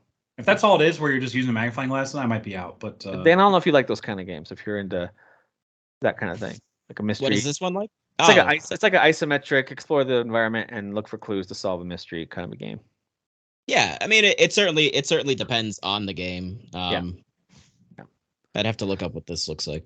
I might have to backtrack on Harmony as well, like Derek mentioned. Because of Don't Nod? Because of that, and it's like a story-based like telltale. I like the look of it. Oh, dude, this was on the Direct, right? With Nintendo Direct, I think. This looked confusing as hell. The Crime O'Clock? Crime O'Clock? Yeah, Crime O'Clock. It looked very confusing. It looks very interesting. If like it clicks for you and you play it, like it looks very interesting. Like, but it looks very confusing to me. Yep. Two more quick ones I don't think are heavy hitters. I'll just mention them. Ghost Trick, Phantom Detective, and another detective, Master Detective Archives, Raincoat. Jeez. I'm not familiar. So June 30th is Detective Day, basically. Detective. Yeah, Crime O'Clock, Phantom Detective, and Master Detective Archives. Hey, detective. All right. Lots of crimes and detecting going on. I think June is pretty front loaded, and then you've got the heavy hitter of Final Fantasy in the second half of the month there. So it's pretty front loaded with Street Fighter 6 and Diablo 4, and then we'll get Final Fantasy later. Cool. All right. Well, let's talk about a few headlines. We're going to do the PlayStation Showcase last out of these, just so we can make space for it. I do want to, and a couple of the headlines will wait till after the showcase because they make sense that way. Mario plus Rabbids Sparks of Hope has DLC on the way. The Last Spark Hunter is what it's called. It's got a new storyline and new planet to explore and all that stuff. That's just one of those games that moved Tim's backlog pretty quickly, even though I do like it. liked a lot of what I played of it. It's on the backlog, so I'll get back to it at some point. So there you go. If you play that game, some DLC is on the way. Some negative news, potentially. This is interesting, out of Sony about the Last of Us multiplayer game. There's a report from Bloomberg. So take this with a grain of salt, because Sony and Bloomberg aren't seeing things eye to eye these days. Jason Schreier's burning bridges, man. That's what he's doing. Something weird is happening between Bloomberg and Sony, because they reported a bunch of stuff on VR2 that Sony came out and just, without directly addressing them, pretty much their numbers were totally different than what Bloomberg reported on. So it's like, are Bloomberg sources stupid or wrong, or is Sony lying to us? Like, someone's not telling the truth. Sure. I mean, Schreier's pretty good about like getting scoops. But well, the thing is with the VR2 numbers, the figures that he got, it was from like an independent marketing company or something that was like, hey, here are the numbers for March or whatever. Right. But he also reported him. It was like some other Bloomberg company. is the one who said they're planning on 2 million units. Sony never said that. And then Bloomberg reported they've scaled it back to 1 million because with pricing and pre-orders and stuff, they've really had to scale that back because their interest is low. So that gave all of us. I don't see how anybody but PlayStation could have the numbers, because I said in the last show, the only retailer that was selling those VR headsets for the last 4 months until the last 2 weeks lately was PlayStation. Nobody else was selling it, so nobody else would have numbers. But again, the idea is that Bloomberg is saying they have, and then this particular report we'll talk about, they have 4 sources close to the work that's being done there. So they're claiming they have sources who know the work that's being done. They said the same thing with VR2. Whether or not that's true, I don't know. Someone's lying. Either Sony is saying numbers that aren't true, which I'm not saying that's what's happening, or Schreier and or his sources are saying things that aren't true. So someone's lying, and it's drama. And reality is, I don't care who's reporting numbers. We all know it's not that big of a success. I don't care what Fab posted. 600,000 is not bad. It's not a success. If it was a success, then you would know about it. Sony would be like, we sold this many. They're not talking about it because they know, hey, we ain't. It would have been in the good. showcase, that's for sure. Yeah, but it's they still put the numbers right there. It's still interesting to see how Bloomberg and Sony are certainly not on the same wavelength in terms of the official news. So this report from Bloomberg is saying that Sony has scaled back the size of Naughty Dog's Last of Us multiplayer game, which includes like the number of people that are working on it, right? They've reallocated resources internally off of this and scaled back the work on that. So whether or not that's true or not, I don't know. But apparently there's a lot of questions around how they can keep players engaged for a long time for this project to be worth it. So they're starting to scale it back. I have no idea if it's true. You know who contributed to that study on Sony's behalf was Bungie. Bungie looked at what they were doing. Yeah, I saw that. I was like, oh, and so they came walking in. Yeah, but like Sony asked Bungie, hey, can you look at this? Because you guys know how to do multiplayer stuff. That's because Bungie secretly still works for Microsoft. Yeah, and Bungie's like, you know what? Last of Us is terrible anyway. What are you guys doing? Yeah. Sure. Sure. No, you're probably right, Jeff. It probably was Bungie was like, guys, we do games of service, and this is not a service game. Like, it's not going to last long enough.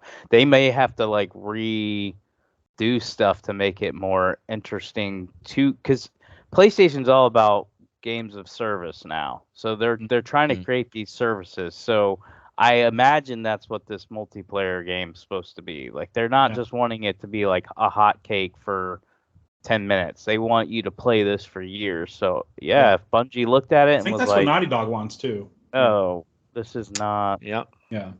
So they issued, it wasn't an apology yet because the game's not out yet for us all to hate on, but it was one of those statements of a company like, thanks for your support. It's your support that drives us, but we have a lot of work left to do on this game, basically is what they said. People were like very Your support drives us, or it's your money. Just your verbal support online is enough. No, it's not. Really? So then just keep giving me your game. I love that laugh. What's funny is they posted that little statement like right before the Bloomberg report came out, which I thought was really funny. Was, as I'm saying, like Yeah. Bloomberg versus the official stuff from Sony is kind of Very interesting. because that statement from Naughty Dog sounds like they are still like deep into this development on this game and focused on it. That's what it sounds like. That title, this game was trending on Twitter like ever since the showcase because people were like, where is it? Where is it? Well, exactly. I heard people. So that's why I talking thought Naughty as Dog if- first said I something. think it was Colin who said it, and Colin's pretty accurate about stuff that he was like, I'm pretty sure it was him who said, it's a guarantee it'll be there. And then he just moved on to the next topic. Like, he was expecting us to see the Last of Us I think stuff. So most of us were just Yeah. like, yeah, so it's good. It's their first showcase in 2 That's years. It's 'cause going to be there. Last of Us Yeah. Part 2 came out 3 years ago. This has been talked about for a long time. Why isn't this multiplayer game version of this ready? It's very bizarre. I mean, I'm just wondering if it's gotten to this point of almost like sort of like an MMO or something. Like the way that they were describing it. When was the last time that they talked about it? Was it? I think During that's Keeley's the thing, I whole think. goal. Yeah. Because it's supposed to be like open world, and Yeah. like it's not supposed to be like a quick hitter multiplayer game. It Like that doesn't first sound like online or that first multiplayer mode was. Yeah. Yeah. Well, we'll Which, see what by the way, happens. that game was fun. Like, I That's don't what I play a heard. lot It of was. multiplayer, Yeah. It was but I actually played fun. Yeah. a good amount of that one because it was very fun. It Very was fun. fun. Yeah. All right, well, here's a Star Wars rumor in honor of our buddy Kyle, who's not with us tonight. This is just a rumor. Ubisoft Star Wars games reportedly plan to release by March of 2024. This is just because of their. This always happens with companies with their fiscal year statements or meetings when they make announcements. But the reporter who mentioned this said it's still. There seems to be a high likelihood that it's going to actually be bumped into the following fiscal year, which would give it a release window up through 2025, March 2025. But this is from Kotaku sources, so take it or leave it. I take nothing from that. Jeff Keighley, speaking of Keighley, you mentioned him. Maybe is where Sony possibly announced that Last of Us multiplayer. I think it was one of his events. But Yeah, he it said was. there's 3 or 4 pretty big, according to him, announcements planned for the Summer Games Fest live show coming up here in about a week and a half. So I'm very much looking forward to that. That is on June 8th at 12 p.m. Pacific time, 3 p.m. Eastern. I'm super So, yeah. hyped for that. Look, and we'll try to do a live stream reaction to that if a few of us are available. Whichever of us are available, we'll try to do something with that. They're Too. showing Mortal Kombat gameplay. I will be They are. That's right. Yeah. there. I will be Did they say that they are? Yep. Yeah. Yeah. It's confirmed by Keeley that they're going to Nice. show the first gameplay. But I am looking forward to seeing what they announce. It'd be interesting if Sony chooses the Game Fest to announce something that everyone felt like was missing. Because I'm like, why wouldn't you use your own showcase for the biggest thing? We'll get to Sony's thing here. I mean, I'm sure they'll have some stuff, but I would have trouble believing it would be anything that would be bigger than what they like, what if they announce announced. Ghost of Tsushima 2 or whatever the sequel's going to be called at Games Fest instead of the showcase? Wouldn't that be weird? Like, don't you want to do that unless at they your get showcase? paid, unless they get paid by Keeley, and maybe they do. Like, I'm sure he has some type of incentive for announcing your stuff there, but like, I don't know. Yeah, I don't know either. Why? I thought this was interesting. I thought it was worth bringing up. Final Fantasy XVI's producer Naoki Yoshida suggested that using numbers and mainline series entries for Final Fantasy games could be off-putting for new players, and so they had discussed at multiple points ditching the numbered titles because they're so disconnected. And when they are connected, they keep the same number for those spin-off games anyway. Sure. So they've talked about that a lot, which I think is interesting. I think we've all grown accustomed to there being numbers. It helps us to organize in our brains which is which, and we kind of attach the I numbers was going to to say, the worlds. But anyway, I thought that was I would interesting. kind of hate it if they did that. Every other game does it though. I mean, it is going to be weird. Like, I don't know. Like Final Fantasy 21 doesn't roll off the tongue. You know what I That's mean? what I But was like, thinking too. Yeah. but like when you see the Roman numeral, it does look cool. I think does no look matter cool. what number it's going to be. Like the Roman numeral just It's like looks the Super cool, but when Bowl. you- It's like the Super Bowl. Yes, yeah. Yes. Super Bowl, you know, Yes. fucking 76, whatever. It's like, Right. it's Like, like, I mean, that's And it's a like lot Super of games Bowl, still that's- use you know. the number system, but what I'm saying is, Yeah. I don't mind if you put like Final Fantasy Reborn or something like that, but everybody's gonna still call it 16 or 17 They or will whatever now, it is. because that precedent's been set. Yeah. and it's a quick explanation. Like So for any to new me, fan that still it would be asks, you know? smarter if you went Final Fantasy 17 Reborn or whatever you want to actually call the game, but I think you should just leave the numbers.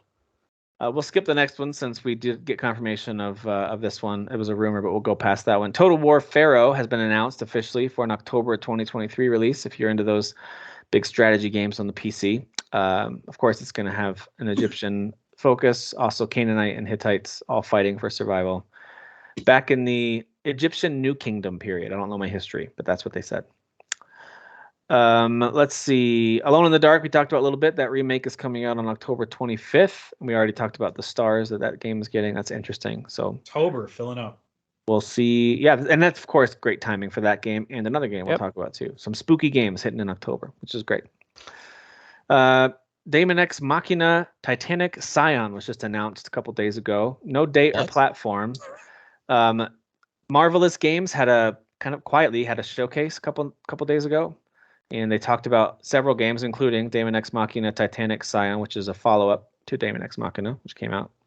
And it was just a teaser trailer. They did like lots of it was like rock music chugging as they did zoom-ins of like a CG robot or whatever mech, and it would finally it kept showing its arms and things like falling into place, and then it would like zoom in on its face, and then it said Daemon X Machina Titanic Scion. So no date or platforms. They're just saying they're working on it.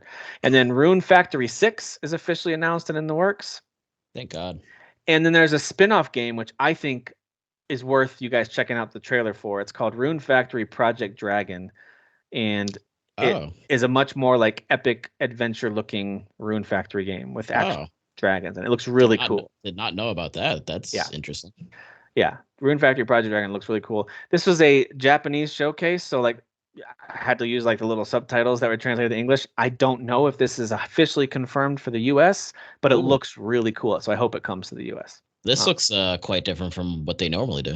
It does, and they said they are still including a lot of the gameplay mechanics from Rune Factory you love. I think some of the life. I don't know if they're doing all the farming, but they're doing some of it. So anyway, no date or platforms for those games though either.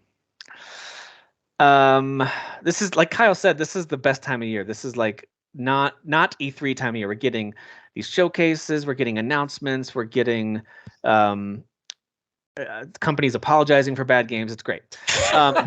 Best time of the year. Well, it really is though. I love the May-June time of year as a gamer. It's just so fun. Warhammer Skulls Festival of Video Games is going on. So there's all these huge sales across multiple platforms for Warhammer 40K games, including new ones like Boltgun. But some stuff, Derek even highlighted one that was free. Is it the Mechanicus game, I think, is free? I thought it was Gladius or whatever. Gladius, I think, is free. Yeah. But a lot of them are super cheap. If you go and look, you could get the entire Dawn of War, which are these incredible real-time strategy games that I highly recommend for folks. All the Dawn of War games are super, super cheap. You can go check those out. I think 2 is the best one. The shooter that Kyle's recommended ad nauseum, Space Marine, is Marine. $14-15 for the anniversary. And it has all the DLC, all that stuff. It's got tons of additional stuff. So I went ahead and got that one for sure. And plus that Space Marine 2, of course, has already been announced, but they revealed some more gameplay of Space Marine 2 during this video game festival that they're holding. Still no release date for that, but I think they are targeting this year for Space Marine 2. They also announced Realms of Ruin. It's called Warhammer Age of Sigmar Realms of Ruin. It's a real-time strategy game that looks pretty cool. The visuals on that look neat. Warhammer 40K Speed Freaks, which is, they call it combat racing. To me, it looks a little bit more like a really violent kart racer, but yeah. No release date on that, but I do think they're planning some beta type testing. So anyway, go check out Speed Freaks. That one looks pretty fun. And then Warhammer 40K Rogue Trader.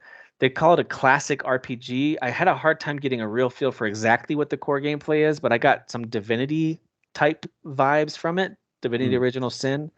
There's a beta for it on June 1st. I don't know if this is a game as service, if it's free to play. I don't know, but the beta launches on June 1st for Rogue Trader. Rogue Trader Joe's. There you go. Go get your peaches. Go get your peaches, yeah. Shout out to Trader Joe's. Get your lentil chips. I wanted to highlight this because this is the funniest game name, and then we'll talk about PlayStation. This is a real game coming out from Square Enix. They just keep delivering for us. Here we go. This is a Dragon Quest game. This is an official spin-off Dragon Quest game. It's called Infinity Strash Dragon Quest: The Adventure of Dai. Oh, it's really good. Infinity Strash. It's the word trash with an S in front of it. This is what happens when you don't throw a number at the end of the game. This is the shit that you get.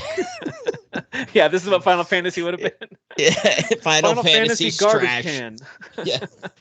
Jesus Christ. Infinity Strash. the trash never ends. It's infinity. It's gonna be great. Yeah, like I am so excited for this. I'm super excited for trash. This apparently was announced last year, and it finally just has an official release date now. It just came out this week, September 28th for PlayStation. Only on PlayStation, yeah. And it's on Switch too, and on PC. Oh, I really? hope this game goes on an adventure to die. Infinity's trash. What in the world? Okay, guys, let's wrap up at least the main part of our show with PlayStation Showcase. Aired this past Wednesday. Again, our full reactions to it. Jeff and Derek and I were able to hop online and totally were working while doing this and reacted to the show and most of the announcements there. But I'll go through some of these. If anything jumps out at you, feel free to interject and tell me what you think. I know, Dan, you also did some reaction to it on your Twitch channel there, Dapper_Chocobo. So Jade Raymond's Haven Studio game was led off, and that was Fair Games. This is a competitive heist experience coming to PS5 and PC about robbing the ultra rich. And they did not give any kind of release window, but I found it interesting that Jade Raymond, who's known for these like epic single player story driven games, I thought, is her first main game with this Haven Studio is a co-op heist game. Okay. Yeah, that's weird. Yeah. Games with service. But I don't know. I feel like Probably. now this style of characters with colorful hair and quirky outfits, and each of them with their unique little weapons, it's starting to feel very like another one of Samey. these. Here we go. Like, See, that's how I feel. And then I was watching, like, after we did our reaction and stuff, I went and watched, like, I know I watched Colin and his podcast, and I watched some other videos. I was expecting people to hate on this. Jaffe, I expected them all to hate on it, and they were like, looks good. Looks interesting. I like the aesthetic. they're I'm probably like, they friends didn't with show Jade anything. Raymond. you They're probably guys friends. are like the biggest haters. The only thing Colin said negative about it is he hated the money sign at the end. That's what he harped on for like an hour. I'm like, bro. And I think Jaffe said that it looks like, good, but it's. We don't know what it looks like. This- That was just a CG trailer. It was Yeah, nothing. there's literally nothing to say that looks good. It's No, a CG. I'm saying like the aesthetics I of agree it with you, looks Dan. good. It sounds interesting. That's what they're going based off of. But Yeah. what I'm saying is when I Sure. saw it, whether you show me gameplay or not, when you Yeah. show me something like that, my initial reaction was exactly what Tim's was like, Yeah. another games Another of one? service Yeah. with unique characters. Like, come on, man. Everybody's doing that. We said this on our reactions, so you can kind of see the classes they'll have you pick from just from the trailer there. Like, Sure. this person That's has true. this skill, Yeah. got it. Like, so I could already see it. Those games just don't do it for me, and I'm glad for people who like those kind of games. The Overwatches, like whether it's co-op or PvP, I'm not really big into the class-based Yeah. online driven Kinda, games. they're- I'm just not. they're- I'm with you. Overplayed. Yeah, I I'm didn't not know really- it was Jade Raymond though. I actually didn't know that. Yeah, I so- totally blanked on You that would have too. known That's if good. you were on our podcast. Oh, okay. If I was on the Uh, podcast, is how you're doing.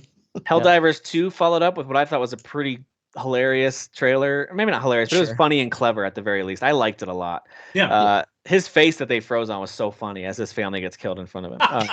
So I heard interesting thing about this game because the only reason why I was interested is they changed it to third person. But somebody mentioned that the video says change the gaming angles for the Right. for the trailer purposes, meaning maybe it isn't a third person action game. Maybe Oh, it is okay. truly I a think it's top like down. an isometric. Yeah, exactly. It might be. So that's an Well, I don't know. I didn't play it a ton, but I did enjoy what I played from I the loved it. 2015 Yeah, I loved original it so game. I much. thought it was a good time, and I do remember it having some kind of like tongue-in-cheek humor about the seriousness of the setting as well. And so it seems like this one's continuing that, maybe Yeah, it's leaning very, even very harder. Starship Troopers type Yeah. of humor. Yeah, totally. They showed a new gameplay trailer of Immortals of Avium, which is scheduled for July 20th, which I think Yes. all of us are at the very On least board wait for. to see, if not buying day one. Like it looks Yeah. really cool. Yeah. unless somebody says it's trash, I'm planning on getting it day one. Yeah. I think That's reviews true. would have to be, if it comes out and people are kind of like talking about it like it's the next Atomic Heart, then I probably will skip spending money on it. Oh yeah, right same here.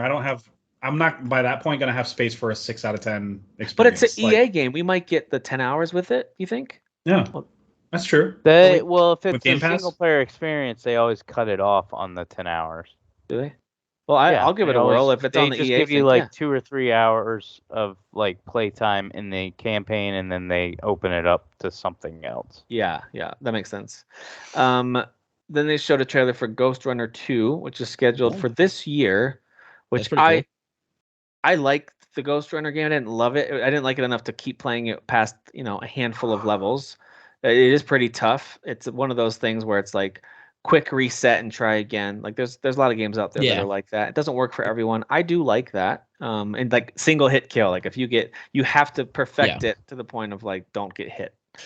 I'm not patient enough for that, so I rage quit the first one. But it feels cool when you nail it, though. It feels really cool. Like I'm not into like games like that being first person. I would very much prefer it being third person. But that game feels solid to play. Like that game for what it is and how fast it is, and frenetic and bounce and running off the walls and stuff. Like it actually feels pretty good. So. The executions with the sword are so good. Yes, yes. Got to give them credit for that. Phantom Blade Zero is this hack and slash RPG set in the Phantom world, where Chinese Kung Fu and steampunk converge. No release window listed for this. Someone told me that the developers of this game, this is originally, like the IP was launched as a much smaller game on mobile, and now it's full-fledged. I don't know if that's true. Someone maybe fact check me on that. But that sounds right. Chinese developer, so sure. They love doing stuff on mobile. And so I'm pretty sure Phantom Blade Zero is kind of set in a universe that's been established. But this is their first big project with it. I think it looks cool, but I think people are, this is just my opinion, are getting like hyped by the trailer, assuming that this is real gameplay, and it probably is gameplay, but again, they're manipulating the camera. You cannot play the game that way. It would be complete pure chaos. You wouldn't be able to see your enemies, so that's why I'm like, And I've played enough Chinese action RPG games to know they are very janky. So unless Sony's coming in and going, let's fix the jank, I think this game's going to be overblown. It was confirmed to be actual gameplay. It was. No, it is gameplay. I'm saying they tweaked the camera because they. Oh, sure. They maybe zoomed it in. Yeah. It's like all and over that's the place. fine. I think it's just to make you like actually see like closer in like kind of what's going on. I think it just made it to make it look like a cooler trailer, but hopefully the camera's more distant. Okay, so yes, this is from the developer.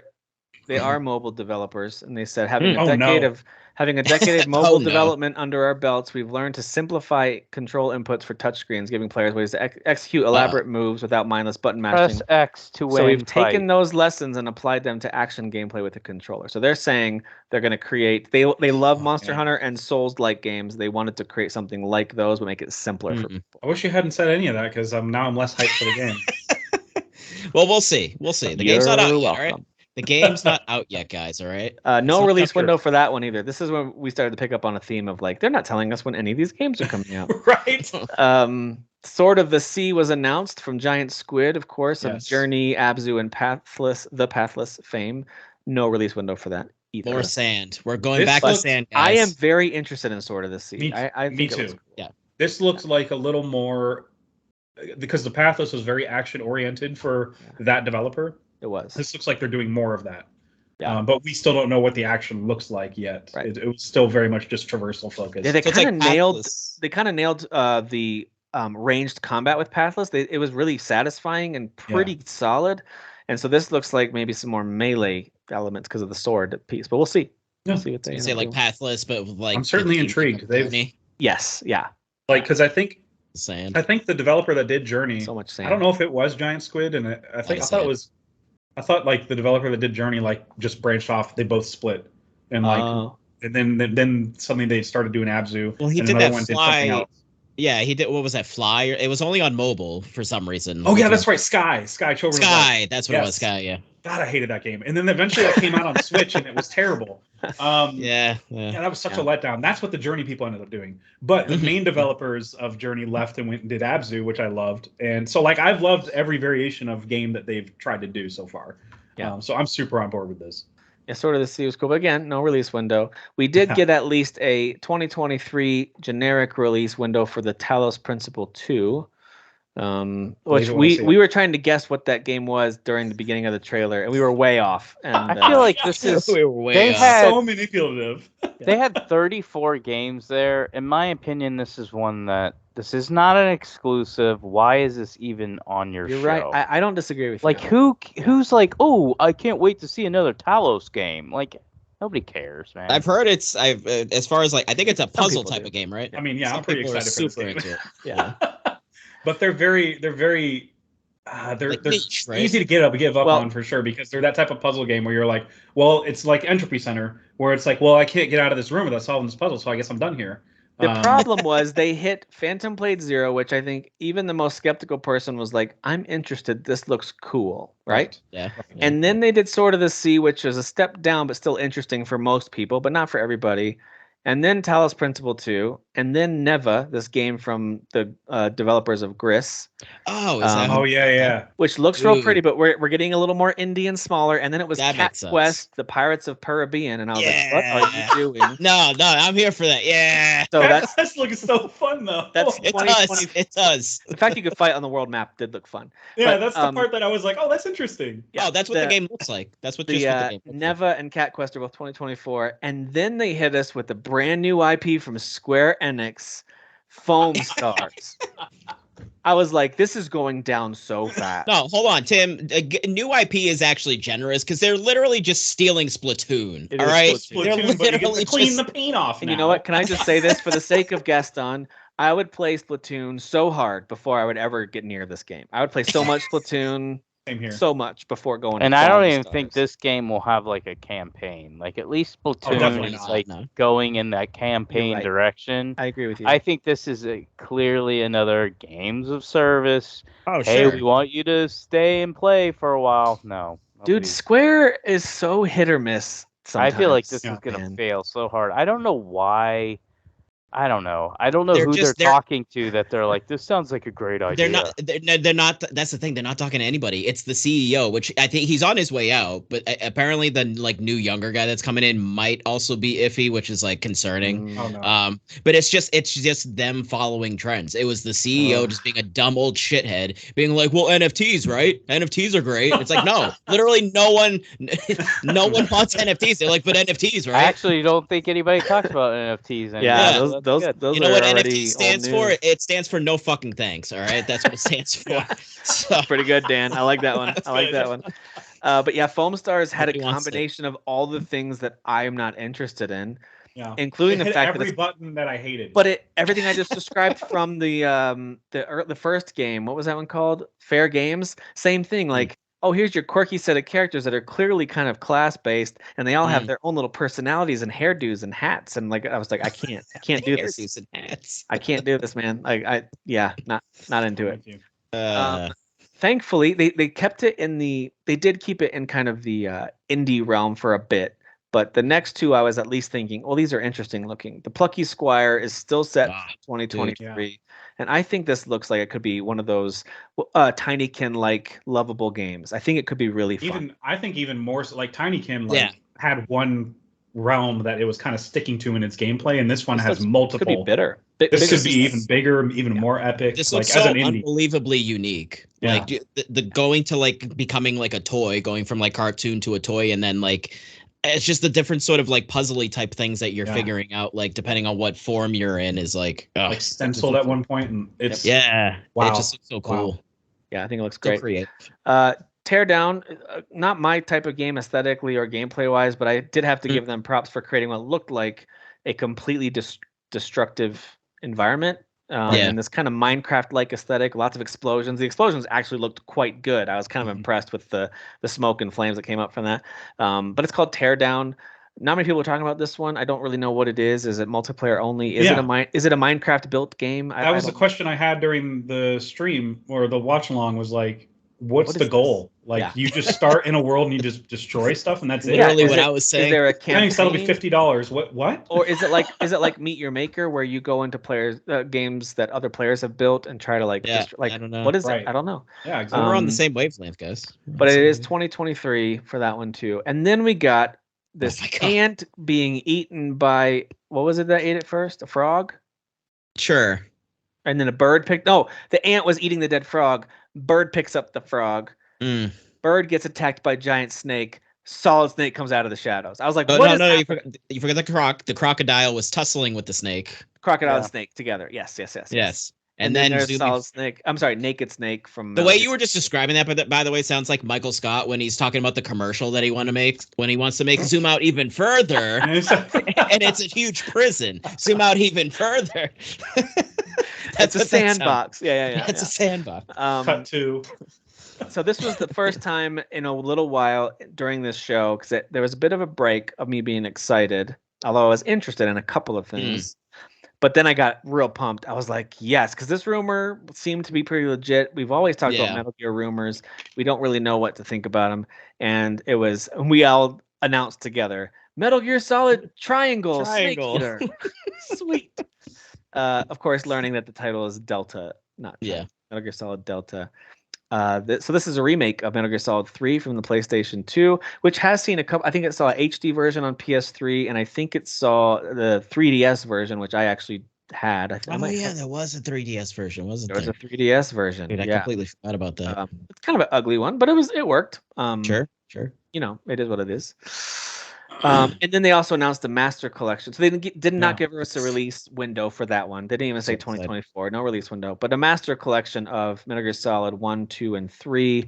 Imagine it's not too far away. It's Collection Volume 1, which is, I like hearing that. Yes, and it's going to include the first 3 games because I really want to play 4. So it's actually more than the first 3 games as well. Is it? Yeah, they're including Metal Gear and Metal Gear 2. Oh, like the Nintendo games? Yeah. Nice. So it's like... It's like it's a mother for me, a person that's never played these games. This is perfect. A mother load for me. Yeah, it's huge. If whatever volume 2, if it doesn't have 4 in it, I swear to God. Nah, volume 2 is gonna be Peace Walker. It's gonna be all the mobile Revengeance. games and the handheld or whatever mobile games, handheld games and I swear I will literally burn Konami to the ground. And survive. It'll be Metal Gear Survive. Metal Gear Survive. God damn it! Everybody loves this game, right? We should just totally... The next game, I might be alone in my interest in this, but I rewatched the trailer for it. I am really excited to see what this game is from Dreamlit Studios. It's called Towers of Agazba. I don't know how to pronounce that. Yeah, Towers of Zelda, Breath of the something. Sure. They actually it was interesting looking. The developers said that they were very inspired by Breath of the Wild. They don't hide that at all. No. The exploration, but they add in elements of action, resource gathering, even some building. You're trying to rebuild your town or maybe the whole world. I'm not sure, but like it showed you placing some buildings, so there's a building element to it. And I just thought it had a combination of cool art design, and it didn't look perfect, but some of the environment moments, I was like, this looks stunning. Like some of the moments really caught my eye. So, like, I bet people were equally like a Breath of the Wild clone, but then also people were like, why can't Breath of the Wild or Tears of the Kingdom look like this? You know what I mean? Like it was probably like one or the other. Like people cynical about it, and then people like being like, why can't it just look like this? Why can't it look like this? Yep. It kind of was like, oh, this is what Zelda could look like on modern hardware with like Unreal Engine 5 or something, maybe. Yeah. Anyway, I think it looks really good. I'm intrigued by that one. And then they went into some little indie game called Final Fantasy 16 that no one cares about. No, they showed a new trailer with story and gameplay, and we were saying this as we were watching it. Looks amazing, looks epic, of course. But we were also kind of like, you can stop showing us stuff now. I didn't even pay attention.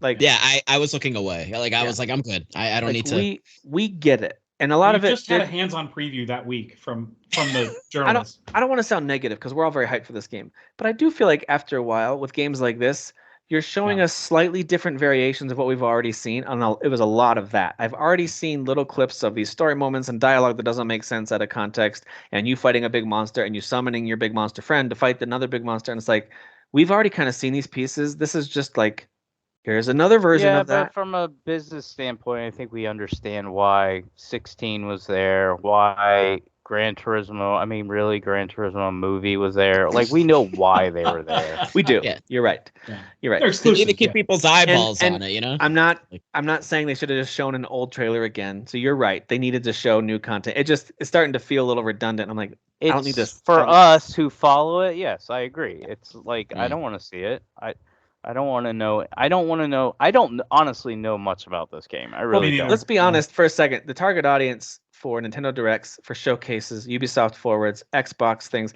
are people like us. Most people that I talk to who are casual gamers, they have a PlayStation 5, maybe they have an Xbox Series, they don't follow the news, they don't follow this stuff at all. They have no idea there was a showcase. So the people this is for is typically people like us.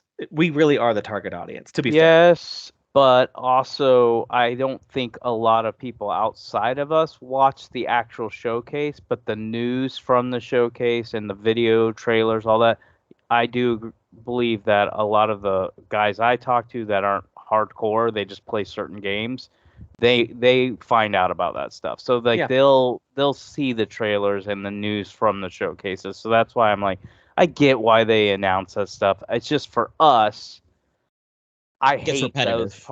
I hate those parts of the shows when we're like, yeah, dude, we've already seen this. We're here for the new stuff. We're not here for this. Well, I think it goes back to what you were talking about with Talos Principle too. Like, I understand that you're not interested in it. I think Talos Principle is actually a pretty popular game. It sold really well for being an indie game, and it is a new thing. So I actually, like, logically, I understand that one being in here more than I do another Final Fantasy 16 trailer, if I'm being honest with you. This is a showcase. I'm a little surprised that they include Final Fantasy 16 trailer again, a new one. But that's okay. I'm not mad that they included it. It was more of kind of like, oh, more of this. Cool. It's their one exclusive for this year, so I kind of get it.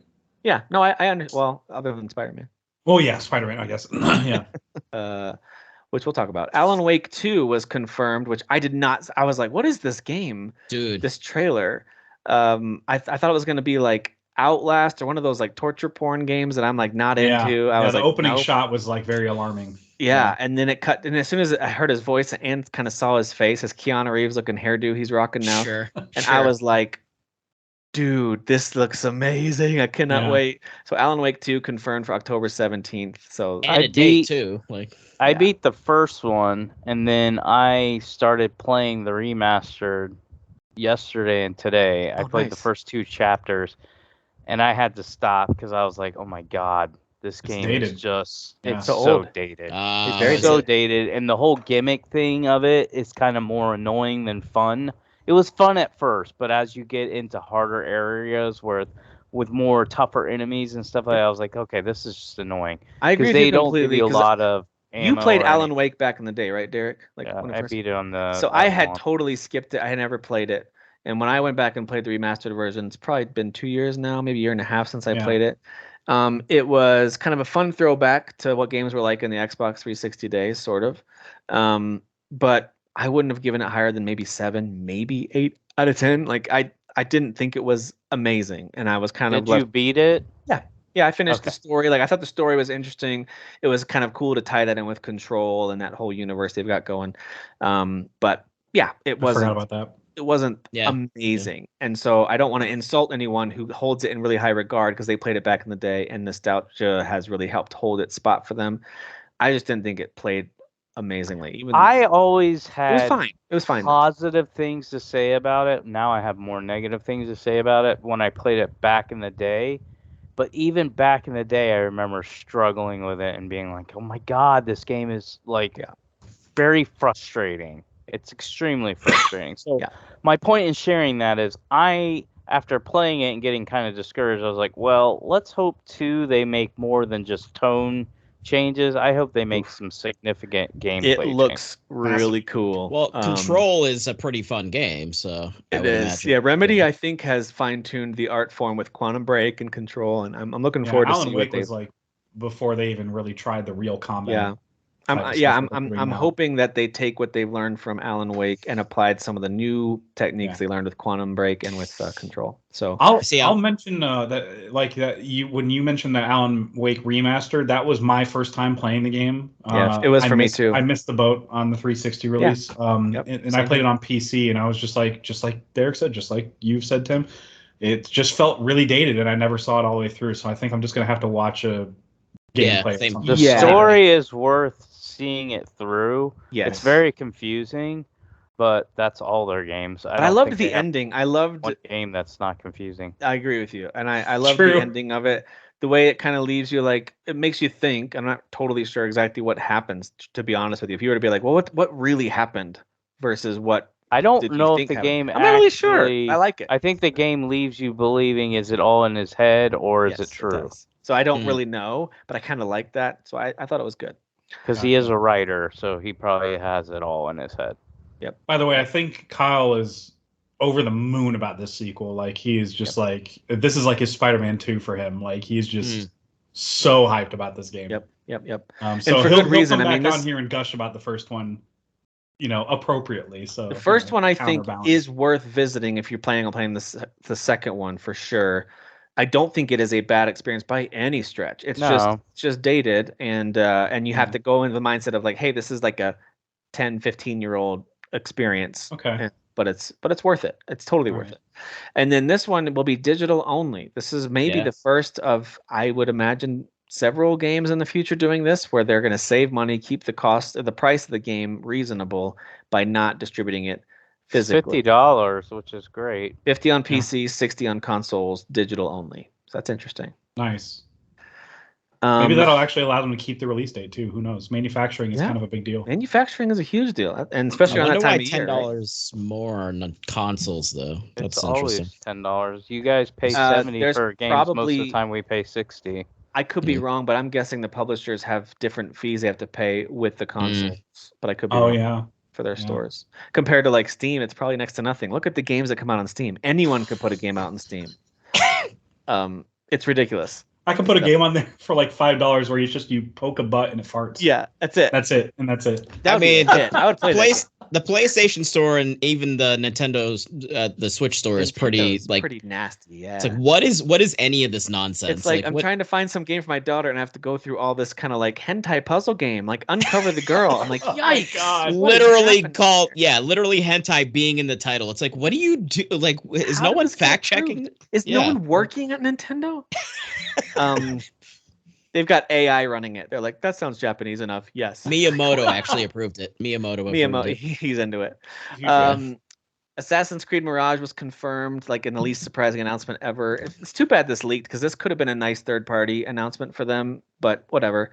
It does come out on the best day. Date did leak. That's right. I forgot October 12th, which is I'll be 41. Looking forward to that. Play Assassin's Creed Mirage this fall. I thought it looked great, and we talked about this on the reaction too, but if it is a full-fledged Assassin's Creed experience in a much more compacted space, but give me that, I kind of want the Ubisoft map with like, give me all the icons, like optional stuff, maybe not as many, right? Keep it all a little more concentrated, maybe a little bit fewer things to do, but give me a city to explore with a fun story. I think it's just going to be Assassin's Creed 2. It's just going to be, they're just taking it back to the roots. It's no longer an RPG. I've heard it compared to Syndicate more than 2. Well, those type of games is what I'm saying. Yeah. So I mentioned 2 because it's in the Middle East. So like, yeah, that's fair. Yep. It's going to be smaller scale, but it's basically taking out all the RPG elements. So I've heard it clarified as smaller scale than Valhalla, Odyssey, Origins. Not necessarily smaller than what we saw with Syndicate and some of these others, Unity and 2, like you're talking about. So Black Flag was pretty big though, right? With the ocean. It was. I thought so. Yeah. But I think Syndicate was probably their largest city-based one, I think. And this one definitely does seem confined to a city. You're not going to be on boats or whatever. Yeah. At least that's what I gathered. It's cheaper too, so Syndicate I'm guessing was a it's blast, smaller. man. That was just in London, I think, unless I'm forgetting something. This is another $50 game. Yeah, it's $50, so yeah. $50. This isn't a full price game. Yep.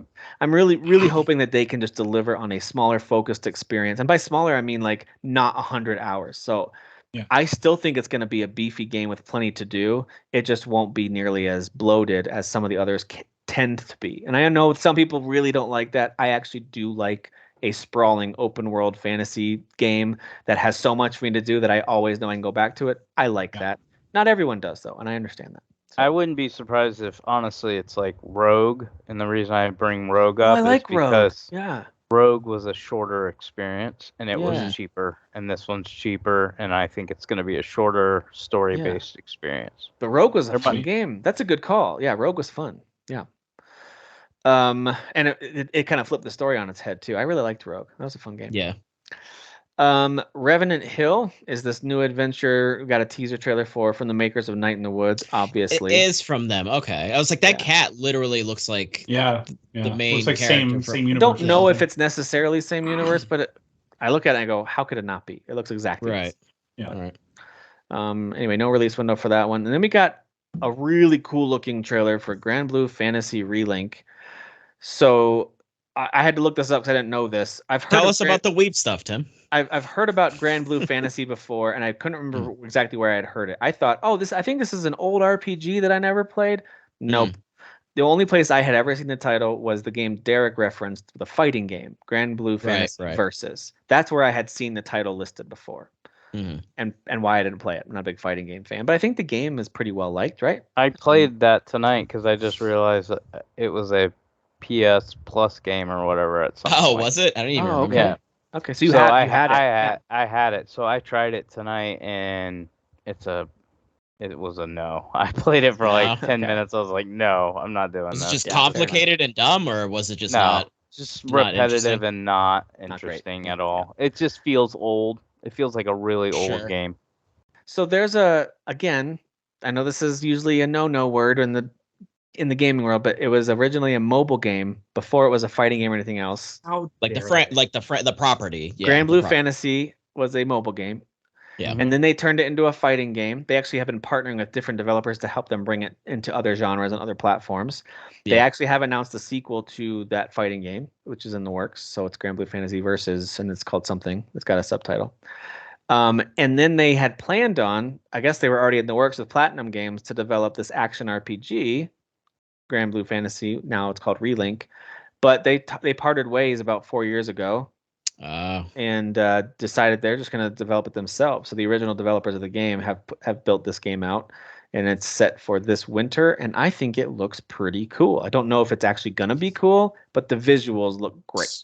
So this gives me Final Fantasy VII remake vibes, because they had CyberConnect. Square had CyberConnect 2 making, Final Fantasy VII remake, and then like when they showed them whatever, first kind of like, hey, this is what we have, Square was like, no, absolutely not. And they parted ways with them, and then they brought it in house. So as we know, Platinum Games, sometimes they hit home runs and sometimes they totally whiff. It's like, what happened? Well, I'm a little excited for this just because, and I could be way off on what it's actually going to be. It gave me Skies of Arcadia vibes. You were saying that, and I love Skies of Arcadia, dude. And even the game I played tonight, the Versus, even though it's like I guess it's a fighting game, but the mode I played is actually literally called RPG mode, so it's a story-driven like action game more. That's cool. But anyways, the intro is you're like this crew on a sky pirate ship. My gosh. So it's Skies of Arcadia. Yeah, so I watched because like a Skies of Arcadia game. That's cool. I had mentioned in the chat too, was like I knew of it mainly from because I had seen the anime. I remember like, I like the look of this, like let me check it out. And this was, I don't know how many years ago. But like I watched the first like 2, maybe 3 episodes, and I was like, this is like, I'm not feeling this, because some animes just have a really slow start, which is unfortunate. Maybe the actual story overall is pretty fun. But I wasn't totally feeling it. So I hope that doesn't translate over to whatever this game is. Right. Like hopefully out the gate it's a bit more interesting. And I mean, gameplay wise, it does look fun. Like the actual game itself and like what's going on combat wise does look really, really fun. So hopefully this works out better. I hope that the combat is as fun as it looked. It looked really fun and fast. But we got a story mode trailer for Street Fighter 6 where we got to see a whole bunch of familiar faces and fighters and hear some of the dialogue. And I think there's some hope for this story mode. It looks like they might have put together something interesting here. Capcom, I think, has quietly become, in recent years even, yet again, one of the more reliable quality developers. They just keep putting out high quality, not bug free, but mostly bug free, at least major bug free games. And they must just keep their workers chained to their desks and crunch them all day and all night, because I don't know how they're turning out this much quality stuff. But Street Fighter 6 is looking like it's the game that everyone who's a fan wants it to be and more. It looks great. So I hope it delivers. Yeah, the PS3 was dark times for Capcom. I don't know if you guys remember that era, but I think 360 they did PS3 like Lost 360, yeah. They did like Lost Planet games, I think. That I remember that first one. I think people liked, right? Yes, that was pretty fun. And then 2 and 3, I think it started to go downhill. Yes. Well, 2 didn't have like a campaign like the first one. The third one returned to it. And the third one actually has a good campaign, but the second one kind of destroyed the franchise because it was like basically multiplayer only, which made no sense because the first one was like this cool like mech, it was cool single player experience, and then they're like, hey, we're gonna make this a co-op multiplayer game, which didn't make sense. And then the third one they tried to return to their roots, and people had already abandoned ship. So that's why Capcom's been around for a long time, and they've of course made some of my favorite games, and the old Street Fighters, and some of the Resident Evils I've really grown to love. But they oftentimes will put out something I'm like, nope, not interested in this. And I think they go through phases. And right now I feel like Capcom's in a really strong phase of game release. It's been a couple years of this now, where it's just kind of like, man, they keep delivering. They're the one company who I don't think usually has to put out an apology note to their fans about how bad their game was. So I don't think they would apologize. I don't think they would. You're right. They're just right. But they haven't even been in a position where they've they've apologized for like the Street Fighter 5 stuff. So yeah. Well, that was that was a mess. Really did a bad job of that game. See, they haven't always done well, but right now they're really on their game, which I love. But Street Fighter 5 was like 6 years ago. It was like forever ago. Yeah, that was a while back. Ultros, super colorful, maybe too colorful, Metroidvania game from this new dev called Hadok. No release window for this one, but very, very colorful and weird looking. Kind of dreamlike Metroidvania game. And then Tower of Fantasy, this open world sci-fi game with strong anime cel shaded visuals. I thought the visuals looked pretty cool. For Tower of Fantasy, but is this a Genshin Impact style game? Yeah. So I actually, I actually streamed this when it like the first day it launched. I just was like, oh, let me just try to stream this game that like looks like a Genshin game. Yeah, I remember you telling us about Tower of Fantasy. Yeah. You didn't like it. It's fine. It's like Genshin. Like the combat feels fun and it's got the anime style, but it's a gacha game. So, but now it's coming to PS4 and PS5. So there you go. Well, there you go. Because I think it's already out on PC. That's what you've played it on, right? Right. Yeah. And so it's coming to consoles. So anyway, and then they showed one of the coolest trailers of the entire show, Dragon's Dogma 2. No release window for this too, which was fine, but it would have been cool to see like spring 2024. Like it would have been cool to have like something for next year that we know. All right, here's one of the next big tentpole moments to look at. But that's okay. The trailer was awesome, and I think some of those moments looked clearly like gameplay to me. Yeah, I agree. It was. And man, Dragon's Dogma 2 looked great.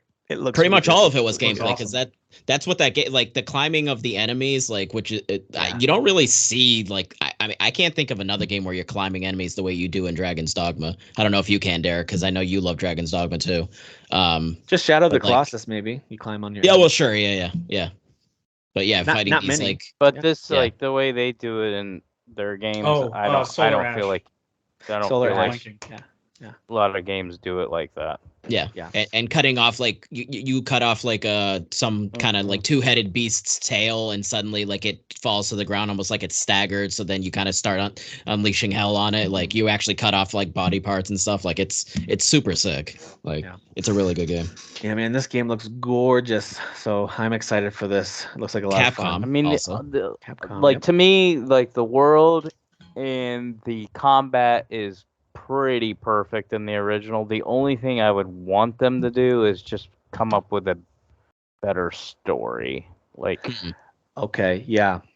Like have something that's a little more coherent and interesting, because they didn't do a very good job. Doesn't the first one just start with something with the heart or something like that? Like it has your heart. It's even showing in this one. You show him there's a little tiny heart floating like into his mouth. Yeah, that dragon dude loves to eat hearts. He loves that hearts. Are like really small that I don't even know how he even tastes them, because he's like, I would love it if he brought out like a little salt shaker and salted the heart before he ate it. Like a little tiny like knife and fork. I even tried to watch like the Netflix Dragon's Dogma Oh, sure. anime, Oh, gosh. and I got through like 3 or 4 episodes, and they weren't making any sense. And I was like, this is stupid. Like, so hopefully it won't be like that. Go watch Attack on Titan instead. You should do that. PSVR 2 games. I'll go through these pretty quickly. Not that they're not cool. They're just not something I think any of us are really into. Five Nights at Freddy's Help Wanted 2 comes out this year. Resident Evil 4 VR mode did not get a release window listed, although I wouldn't be surprised if it's out soonish this year.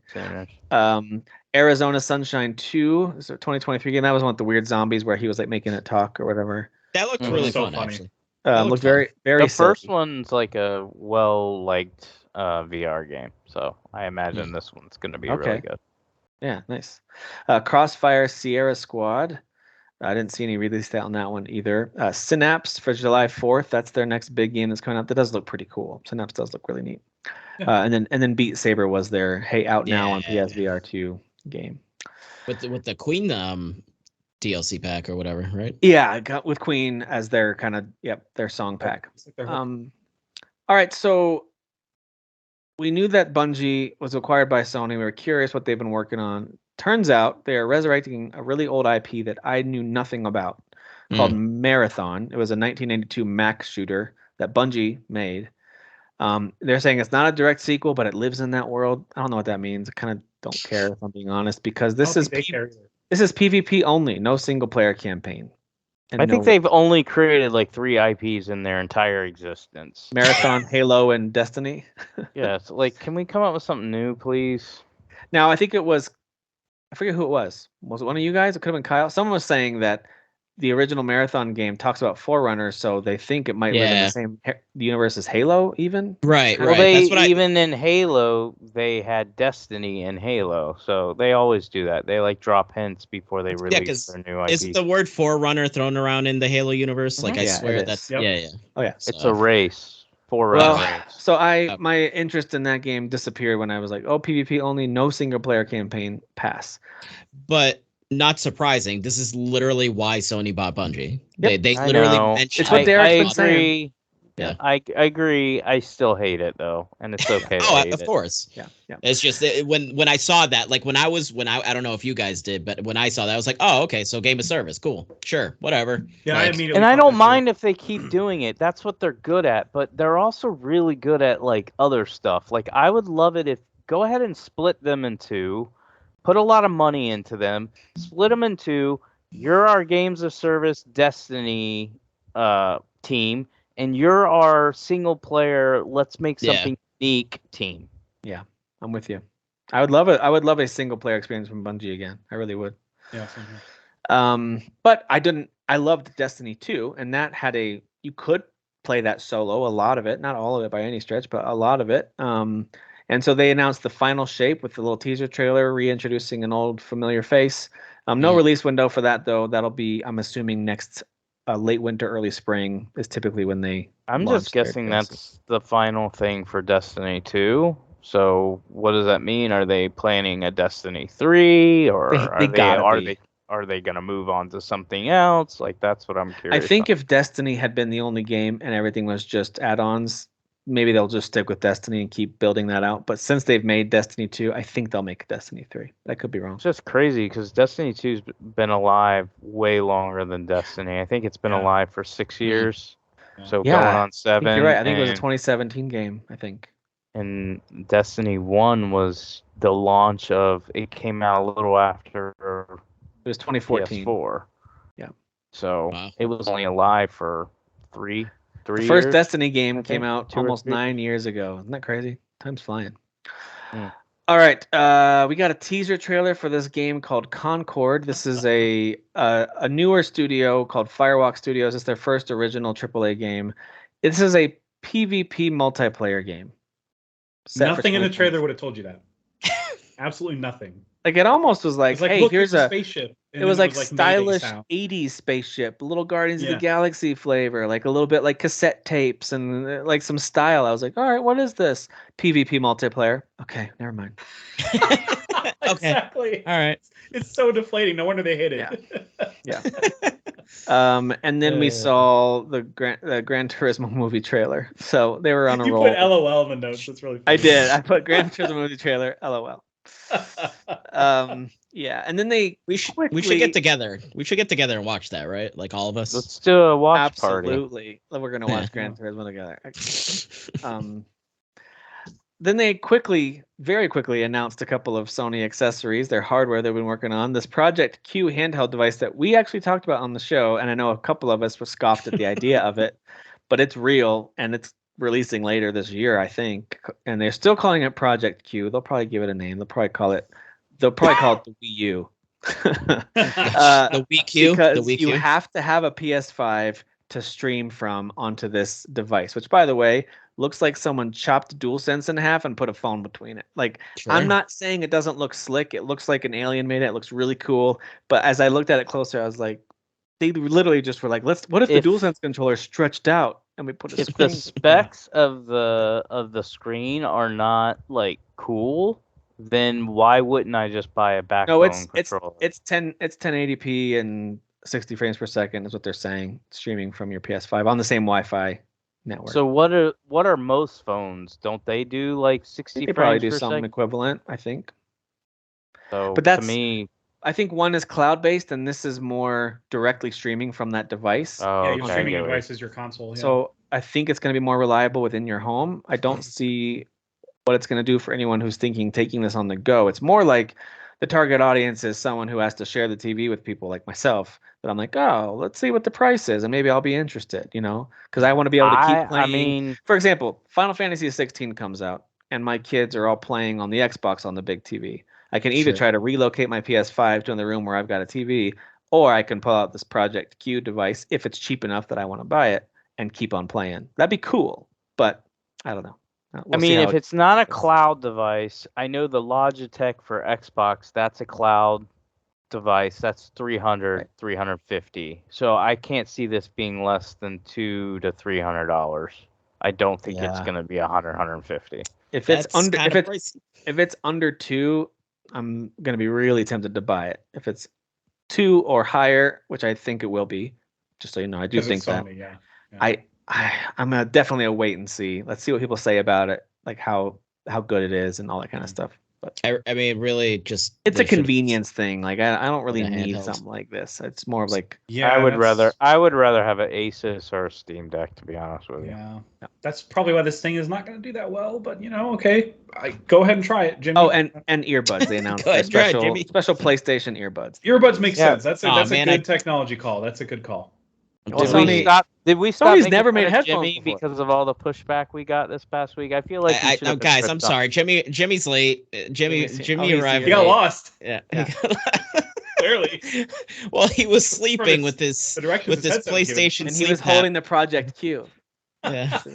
his sleep, which I loved that joke to him. He was like, oh, he goes to bed with it like a CPAP machine. Like a CPAP machine. Like, it's true. It's a CPAP. It calms him, guys. It calms him. Yeah, it calms him. Well, Jimmy came on and talked for a minute, and then it cut pretty suddenly to the final, very extended video that we saw. And Jeff, we were all over right at the beginning. We were kind of like, this looks like Craven, like right out of the gate. Yeah. Even the first guy that was not Craven, we were that wasn't Craven. Like, is that Craven? Yeah, That looks like Craven. I thought that but then we saw the real Craven behind him. I was like, oh, he's much bigger. That's Craven. Yeah. So we saw Craven the Hunter and knew we were getting a look at the beginning of Spider-Man. I think the first surprise for us was I don't think any of us expected Craven in the game because we were like, oh, Venom's in the game. They're going to be busy. Sure. They're going to be busy with Venom. Going to be busy. But it makes sense. We got Craven in the game. That's awesome. Craven's going to be hunting Spidey, who's all souped up, He's roided, He's roided. Well, it sounds like he's going to be hunting all of out. them. Like, I loved the map they showed, and it showed all the characters. Yeah. I was like, this is cool. They showed like Black Cat, Taskmaster, like all these people. Hopefully they showed the stupid social media girl, whatever her name was, because she sucks. My God. What was her name? Screwball? I forget her name. Screwball. Yeah, Screwball. How cool would it be God. if like everybody he's hunting you could play as? So like you would switch to them on the map because That'd be Craven's hunting them. Yeah, That'd be pretty cool. wild. So they, of course, jump from there So to you show can post us on social media for Spider-Man. I hate and that. they show us what I assume is probably in the first 10 to 15% of the game. I'm going to guess that the game starts with Symbiote and Spider-Man joining up and you get to have the powers for a little while before things go bad. You guys separate, and then you get Venom. That's how I think. In the second half of the game is probably featuring Venom more, but I could be totally wrong. But that's my assumption based knowing what I know about the Spider-Man story and the fact that they clearly show you using Spider-Man with lots of upgraded powers, using the symbiote powers. Well, they showed the helicopter chase in the first Spider-Man, and that was same exact spot. That was like 15% into the game. Yeah. You have that fight with Martin Lee or whatever in the helicopter, and you're stopping it. And that was, you had to wait a bit before you got there, but when you got there, you still had a ton of game left. So it's probably the same exact thing. You're forgetting about his most important new power, Tim, and that's his new edgelord voice. I'm Spider-Man. He's Spider-Cop, but for real. I'm just glad he didn't do the Tobey Maguire dance down the sidewalk. Sure. Like pointing at people. But I don't know if the game is going to say switch on the fly whenever you want, or if it's just mission-based. But I love the idea of the Grand Theft Auto 5 style character. Yeah, I was gonna say, yeah. So that's not confirmed that like at any point during the game you can do this. It's not. I would imagine it's story based, but it could be story based where it's more like this is going on. You're mainly Spider-Man. Things go poorly with the symbiote. Now you got to take over as Miles to probably help Spider-Man with that situation, maybe, and then you go back to Spider-Man to take on Venom. I really don't know. I'm guessing here. Because I still think it's there's going to be a moments where like centric story. I think you're on the right track with GTA 5 because at one point they require you to switch people, and then at a certain point Trevor or somebody gets pissed at you and you can't switch to them. So I think they're going to do that. They're going to be like, oh, you can't switch to them right now. They're busy or whatever. Like, you know, you're going to be stuck with Miles for a bit. Spider-Man's Peter's Spidey is gonna be like beating the shit out of somebody in an alleyway. Swear to me. My only thing is this is a Spider-Man game, and clearly they will probably make more Miles Morales stuff. So my thinking is that they're gonna probably restrict you more to Spider-Man and allow you to switch story-based. Again, I'm not saying that they won't do that won't do the Grand Theft Auto thing. I'm just thinking in my head, going, I think it's gonna be story-based. If you're gonna try to sell me Miles later, you're probably gonna restrict how much I can use these characters, and you're probably gonna try to keep me on Spider-Man. I'm thinking maybe like first 25% of the game is like you and Miles and Peter, and then the rest of it's just Miles. Because Peter's going through his crap. I actually think it's going to be your Peter with your new powers. You switch to Miles for some story moments like we saw in the example. And then I do think, this isn't spoilers, this is like pretty normal. It's a known story. Familiar with the Spidey universe, when the symbiote and when Spider-Man finally realizes I've got to get this thing off and it's a challenge, there's like it's really hard for him to separate from this thing that's taken over, and it's really brought out a dark side of him. So I think you might even have to battle against Peter as Miles at some point, but I think you're going to be Miles for a little while. But I don't think that's going to. I think that might even not even be the halfway point of the game. Maybe it'll be halfway point of the game. Right. Then you're Peter again because now you have a new enemy in Venom who's joined up with. Maybe it'll be Eddie Brock. Maybe Eddie Brock. Yeah. I hope. Or he's down for the count for a little bit. Like maybe Peter's kind of like, oh, I just got my ass whipped by Miles, so then he's kind of down for a little bit, recovering. Like it could be, and it could be a thing where like they are truly co-leading this game. Absolutely, and I'd be totally down for that. I could also see it being a thing where Miles is more like the Robin to your Batman of this main story, and every once in a while he needs to help you out, and you take control of him, and maybe he's a sidekick during battles. But I can see that too. But Miles is so OP, and they made him so OP in the last game that it's like if they don't feature him equally, his powers are so fun. If they but I think if he was going to be more in the game, then they would have made it co-op. I think they purposely didn't make it co-op because they're like, no, it's going to be story driven, and you're only going to have access to certain characters at certain times. Most of the time, it's going to be your Spider-Man / Could you imagine making that game co-op? That would probably be a development hell to try to figure that out. Where are you? I'm in Queens. I'm in Brooklyn. Just with the mechanics and the side to each other, like just with the mechanics and the verticality. And the game crashed. Okay, so we're single player only. Okay, all right. Single player only. Yeah. But everything caught on fire. So I hope that they introduce, kind of like they did with the first game. I hope they introduce Gwen into this story as kind of like with the Into the Spider-Verse, whatever it is. Dude, I hope they introduce her as like a love interest for Miles, and then we see her get her. But like that would just be cool to just introduce all the Spider people into this game. Like I just love the way that they're doing that, and having them coexist together without it being a multiverse thing. I agree. Yeah, I think that's really fun. They're probably gonna get to that point. I hope so.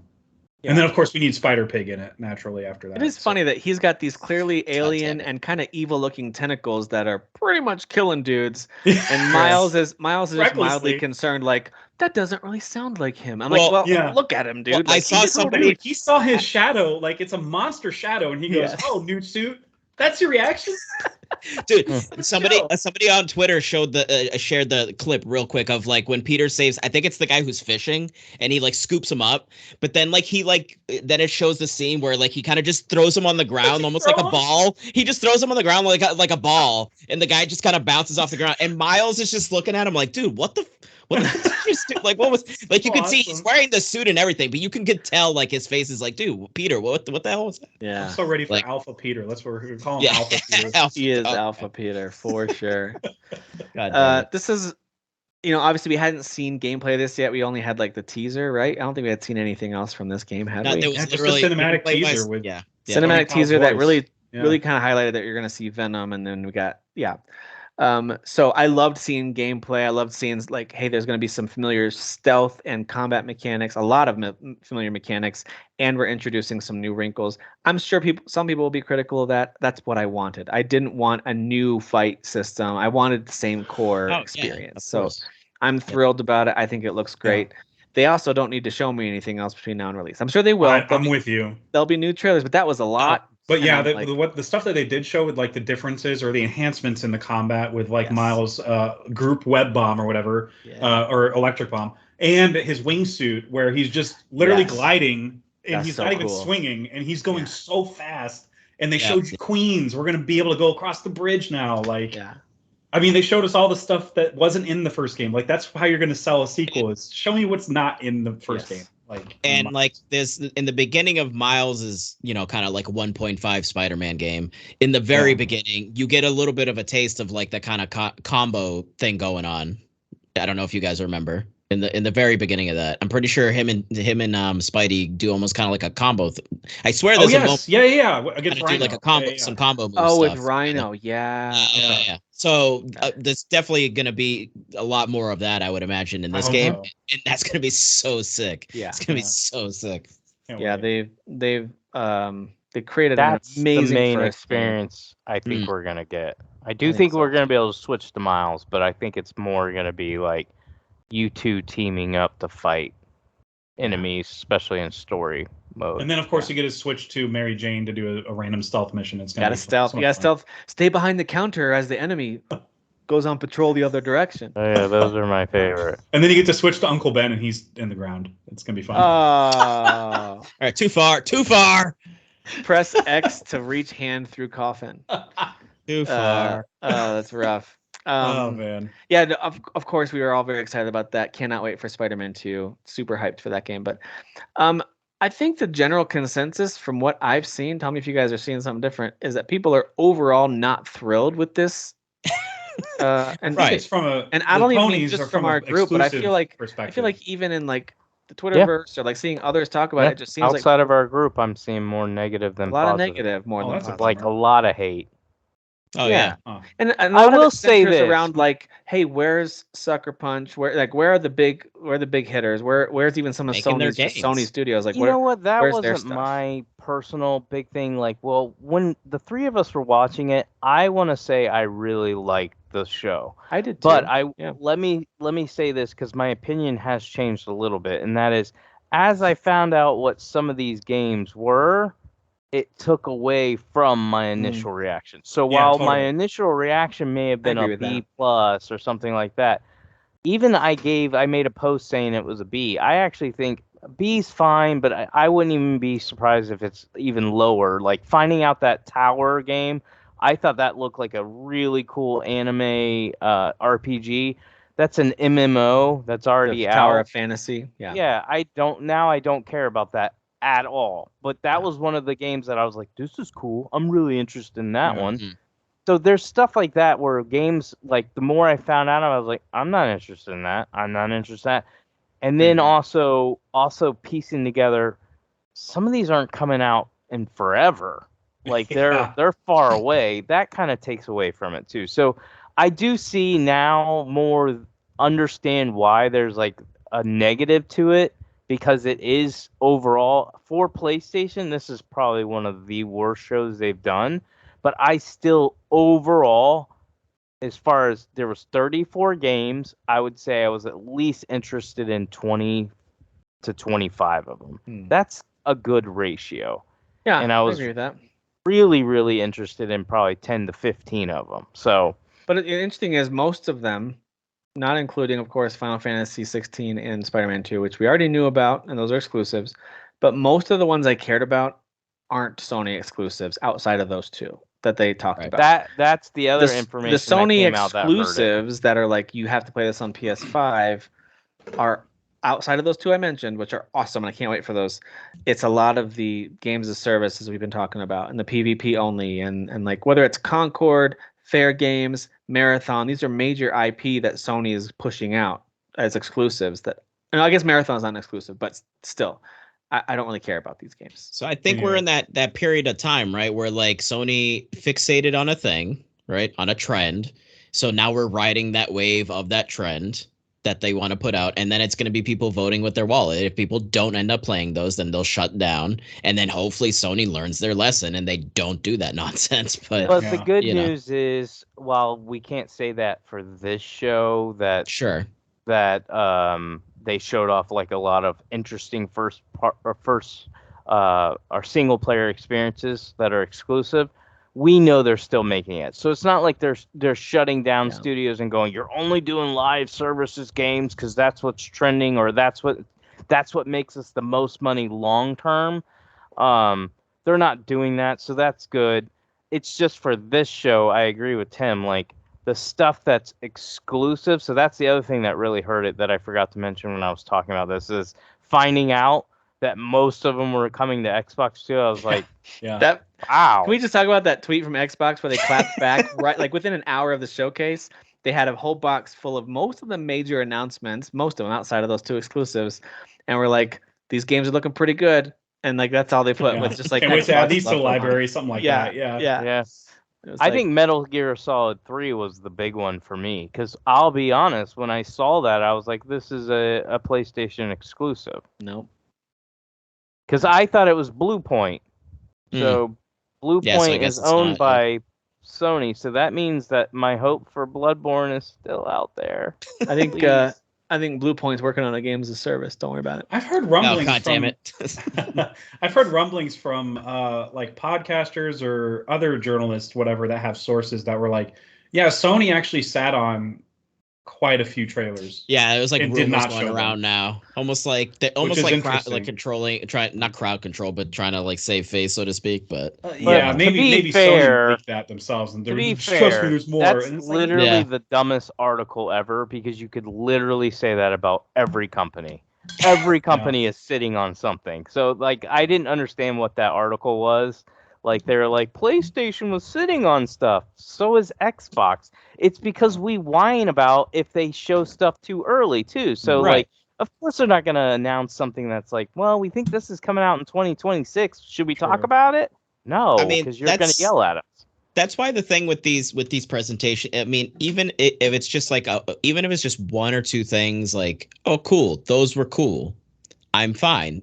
I had a fun time watching the presentation, but people take it too far and they get mad. And they're like, "Where's the Ghost of Tsushima 2?" It's like, you're in a lose-lose situation because if you show games that are a little further out, right, then you make everybody angry long term. You're in a position like Microsoft is in. Microsoft has a lot of I'm annoyed by Microsoft because they showed me all these cool games from all the developers they bought, and where are they? Yeah. And then if you don't show them, and you have like a show like this, which again, I'm going to say 34 games were shown. That's pretty impressive.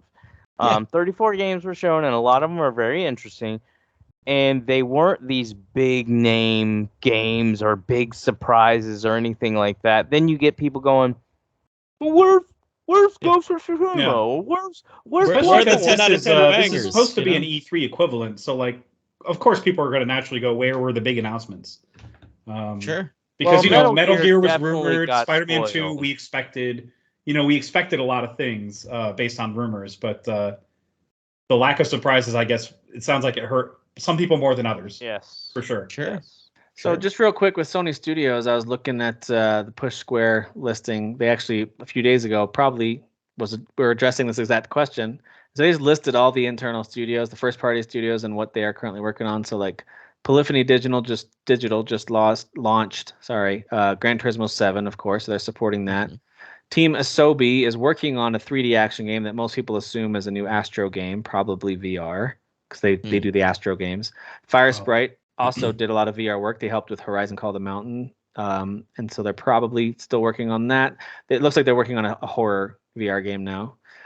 Guerrilla, of course, just launched Horizon Forbidden West and its DLC this past spring, and they're working on the co-op game and the mobile spin-off game, and probably in the early production on the third game. Early, yeah. Housemarque, after making Returnal, it says they're staffing up for the next game, but it's all unknown about what exactly. Oh yeah, I remember when they like actually even said that in like a statement. They were like, "We're ready to work on our next game," but they never said what it was. So Housemarque is like staffing up and quietly beginning Yeah. production on something. We don't know what. There's London Studio, so no one knows exactly what it is. They're the ones who did Blood and Truth. That was like their biggest game. Is that on VR too? Yeah. Media Molecule, of course, who did Dreams. Who knows if Where did they go? Yeah. I think that's shutting down. Actually, I think the servers for that are shutting down. Yeah, I'm pretty sure it is. Dreams 2 coming. No, it's not gonna. More we're not gonna dreams. do that again. Keep on dreaming. Nix's software. They port first-party That's not PlayStation familiar. games to That's PC. Okay. That's right. Savage Game Studios. They're currently working on an unannounced AAA mobile live service action game. I almost Jesus. threw up just reading that. They acquired it in 2022 as part of their PlayStation Studios mobile division. To be fair, Yeah. So last year. So yes. XDev is working on third parties in games like Rise of the Ronin and Stellar Blade. That's what XDev is working on. Sony Bend Studio says all that's done right now is they're working on an open world game, and it won't be a Days Gone sequel. I'm sad Burn. by that. Blue Point It's just going to be a different biker-oriented open world. I know. I was gonna say it's gonna be Boozer's story. That'd be so funny. Gone The days. worst character in all of video games. Gone days. Gone days. Blue Point is working still on a unknown original game. No one knows Dude, exactly what are it they? is. Yeah. What are they doing? Like Yep. that's what I want to know. Firewalk Studio, who I guess is They're a Concord, right? relatively new. Oh, yes, they are Yeah, they're Concord. Concord That's guys. Firewalk. Yes, Okay. thank you. And then Haven is doing the Fair Games. Yeah. Insomniac, of course, we know. Spider-Man, Wolverine. Naughty Dog, we don't know exactly what they're working on outside of the multiplayer Last of Us Yeah, game. just another game, apparently. Like, I'm not at all complaining hope because they it's put a out great new games, IP. but like, That'd be awesome. what? But I am curious, what are they doing for the last 3 years? Like, what is the thing? And is it like 2 years away? I'm just curious. I don't necessarily need them to announce a I thing. feel in a like trailer. that's what the I'm A just team is curious. working on. Like, there's a B team or even a C team doing the multiplayer thing Sure, for Last of Us, and then And you have maybe an now A team D working team is on, like, yeah. and then you have an A team working on, maybe not Last of Us Part 3, maybe even a new IP that we haven't even seen yet. Okay. Which would be Was it- actually really exciting for them. Wasn't sci-fi being thrown around, or was that just us saying? That would be it'd awesome. A Naughty Dog sci-fi adventure type game. Yeah. There's a Oh man.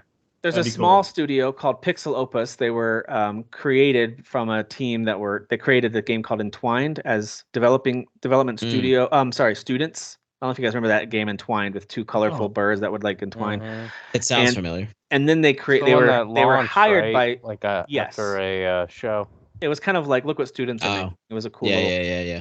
It's just a little indie game, and then they hired them, and that team was built out a little bit, and they made Concrete Genie a couple years back. Oh, okay. Oh, Yeah. right. Yeah. And so now they're working on something. No one knows what it is, but they're working on something in collaboration with Sony Pictures Animation. And some people think it might be a Sly Cooper game, which would be cool. Ooh. Ooh, that would be great. That'd That be actually makes sense with Concrete Genie. I could see that. awesome. Concrete Genie and working with the animation team, like to create a cartoony looking. Like I'm all in on that. Like make something cool there. Yeah. San Diego studio currently working on MLB The Show, of course. Santa Monica, God of War Ragnarok. New And it IP. says- I think they're working on a new It game. says they're working on something else. That's all it says. They're working. I on think it's a new Wow. IP. It's great reporting right there.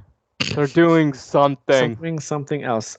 Sucker Punch. Something Dockside. All the post-launch support for Ghost of Tsushima and Legends has wrapped up, and so no one knows what their current / future projects are. They They're did definitely Legends as working well. on a sequel. I'm just hoping I'm hoping they're another team that the studio's grown big enough that they can do 2 projects at one time. Yeah, like I'm hoping for Ghost 2 and then like either another Infamous game or dude, yeah, a now's new the time to bring back an Infamous game, like for sure, because they haven't had one. So did they have one on PS4? I don't think they did, right? Yeah, they launched it. They launched that was They Second did? Son. Oh, That okay. was Second Son. Was that the third game in the series? Anyways, point is, it's been a while. Yeah. Yes. I still have a great. I think I have a great pitch for a sequel for Infamous. Just saying. Okay. You want to? Oh no, I thought I've mentioned it before. No, I think they should go with the good ending of Cole's story. If you know, you know. Yep. And then the bad ending, the bad guy path for Delson. I think Delson should be the new big bad, and it would be Cole versus Delson. You have talked about this. I do like this idea. Yeah. And I think that would be really cool. I enjoyed Second Son. I only played the other 2 games as part of PS Now, I think. I feel like I just barely dabbled in those games. But I did like First Light, the DLC, the very small DLC that they put out. There was that too, yeah. That was fun. Anyway, I didn't plan on going through that with the studios, but I thought it was interesting to see what Sony's people are up to. Yeah, it's definitely interesting. I'll be curious to see what they certainly more trackable progress than anything Microsoft's studios are. Yeah, I was thinking that too. Something.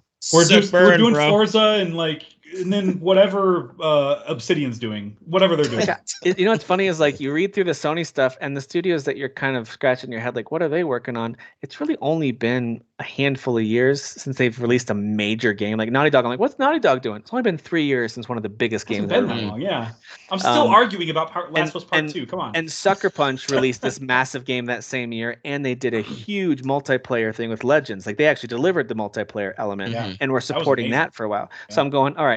I'm not sitting here thinking Sucker Punch is sitting on their hands doing nothing. They clearly have been doing work. But with Microsoft, look, if we were to pull up their list, which we won't, but if we were to pull up their list and be like, I don't know what they're doing. Some of these studios have been with Microsoft for years, and there's been nothing for years. Yeah, years. So, I don't know. I've complained multiple times that they bought Rare like 20 years ago, and they've gotten like 2 games out of them.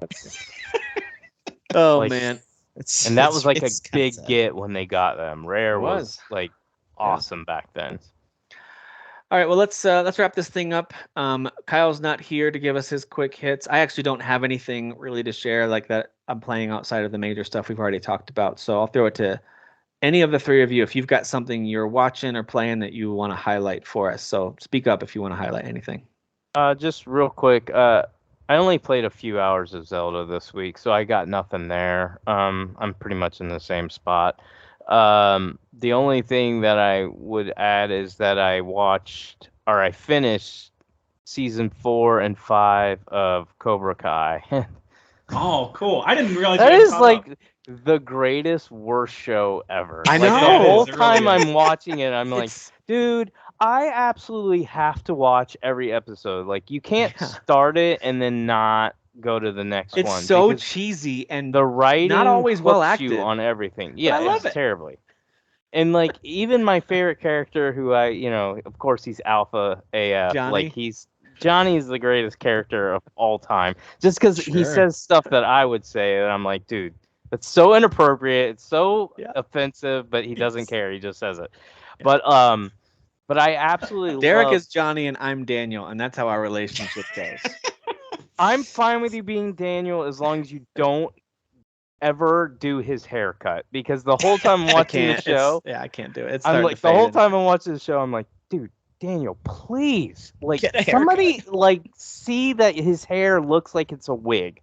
It's so bad. But anyway, I absolutely loved it. It's beyond cheese. It's something I should be telling you guys I hate, and you're wrong for liking it. But I'm like, I don't know. I don't know either, man. It's so bad that it's good. They've captured the magic of that.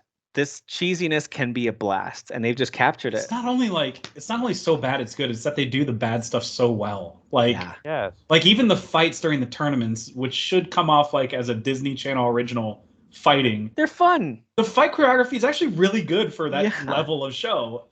Well, the I'm other like, what am I funny watching? thing, Well, I was Should be watching it, and I terrible. feel like the characters like Robbie. That kid is not a great actor. At least in this role, he's not. But I love it. Like I love the Yeah. character he's playing, even though he's I kind of agree. always doing like this kind of his angry face isn't His believable. mean mug is it's absurd. It's Yeah. stupid. But I'm here for it, man. Like I love that show. Pretty much At anytime I one see one of point- the actors from that show gets another role, I'm like, how? Like Right. the main kid Getting Blue Beetle. Yeah. getting Blue Beetle. I'm like, Yeah. he's not. Is he good? I don't even know. He's endearing, I think. I don't know. We'll see. I guess we'll find out with Blue Yeah. Beetle. well, I was watching it today, and as I was watching it, there was like just one scene where, like, I was like, dude, this is Mortal Kombat. Like, Yeah. if you play the Mortal Kombat campaigns, you'll have like two characters walk into a scene, and they're clearly not supposed to fight. They're like friends or something like that.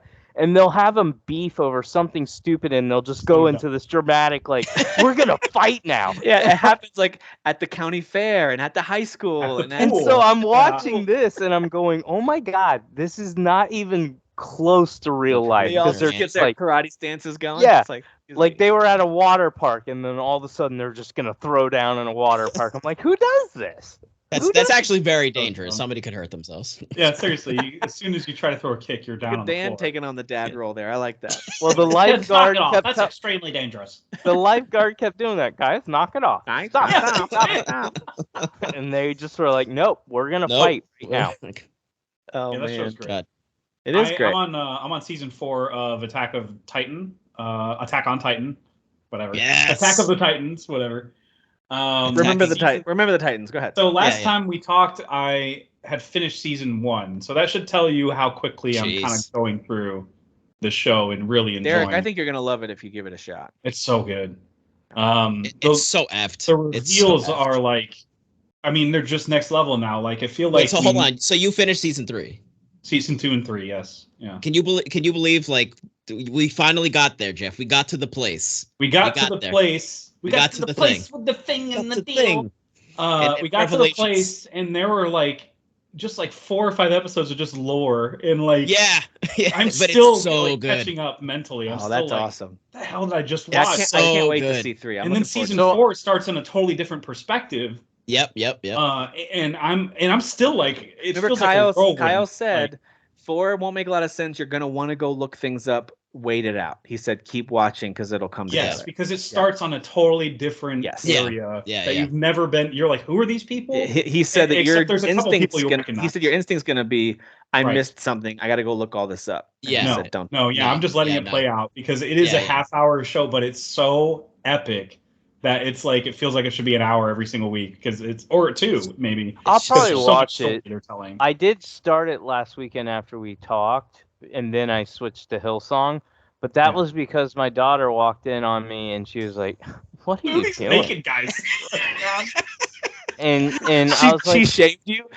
"Yeah." I was like, "I thought you would want me to watch this." She was like, "It's okay," because she's Oh, into no. anime. All right. She's like, Just "It's because alright." it's mainstream. Okay. She's like, Yeah, "It's it's just a mainstream. lot of violence and stuff," and I'm like, "That's your Yeah. dad." That's Yeah. why I'm She's like, here. "You'll probably like it," but there's a really not- amazing part with the Beast Titan in season 3.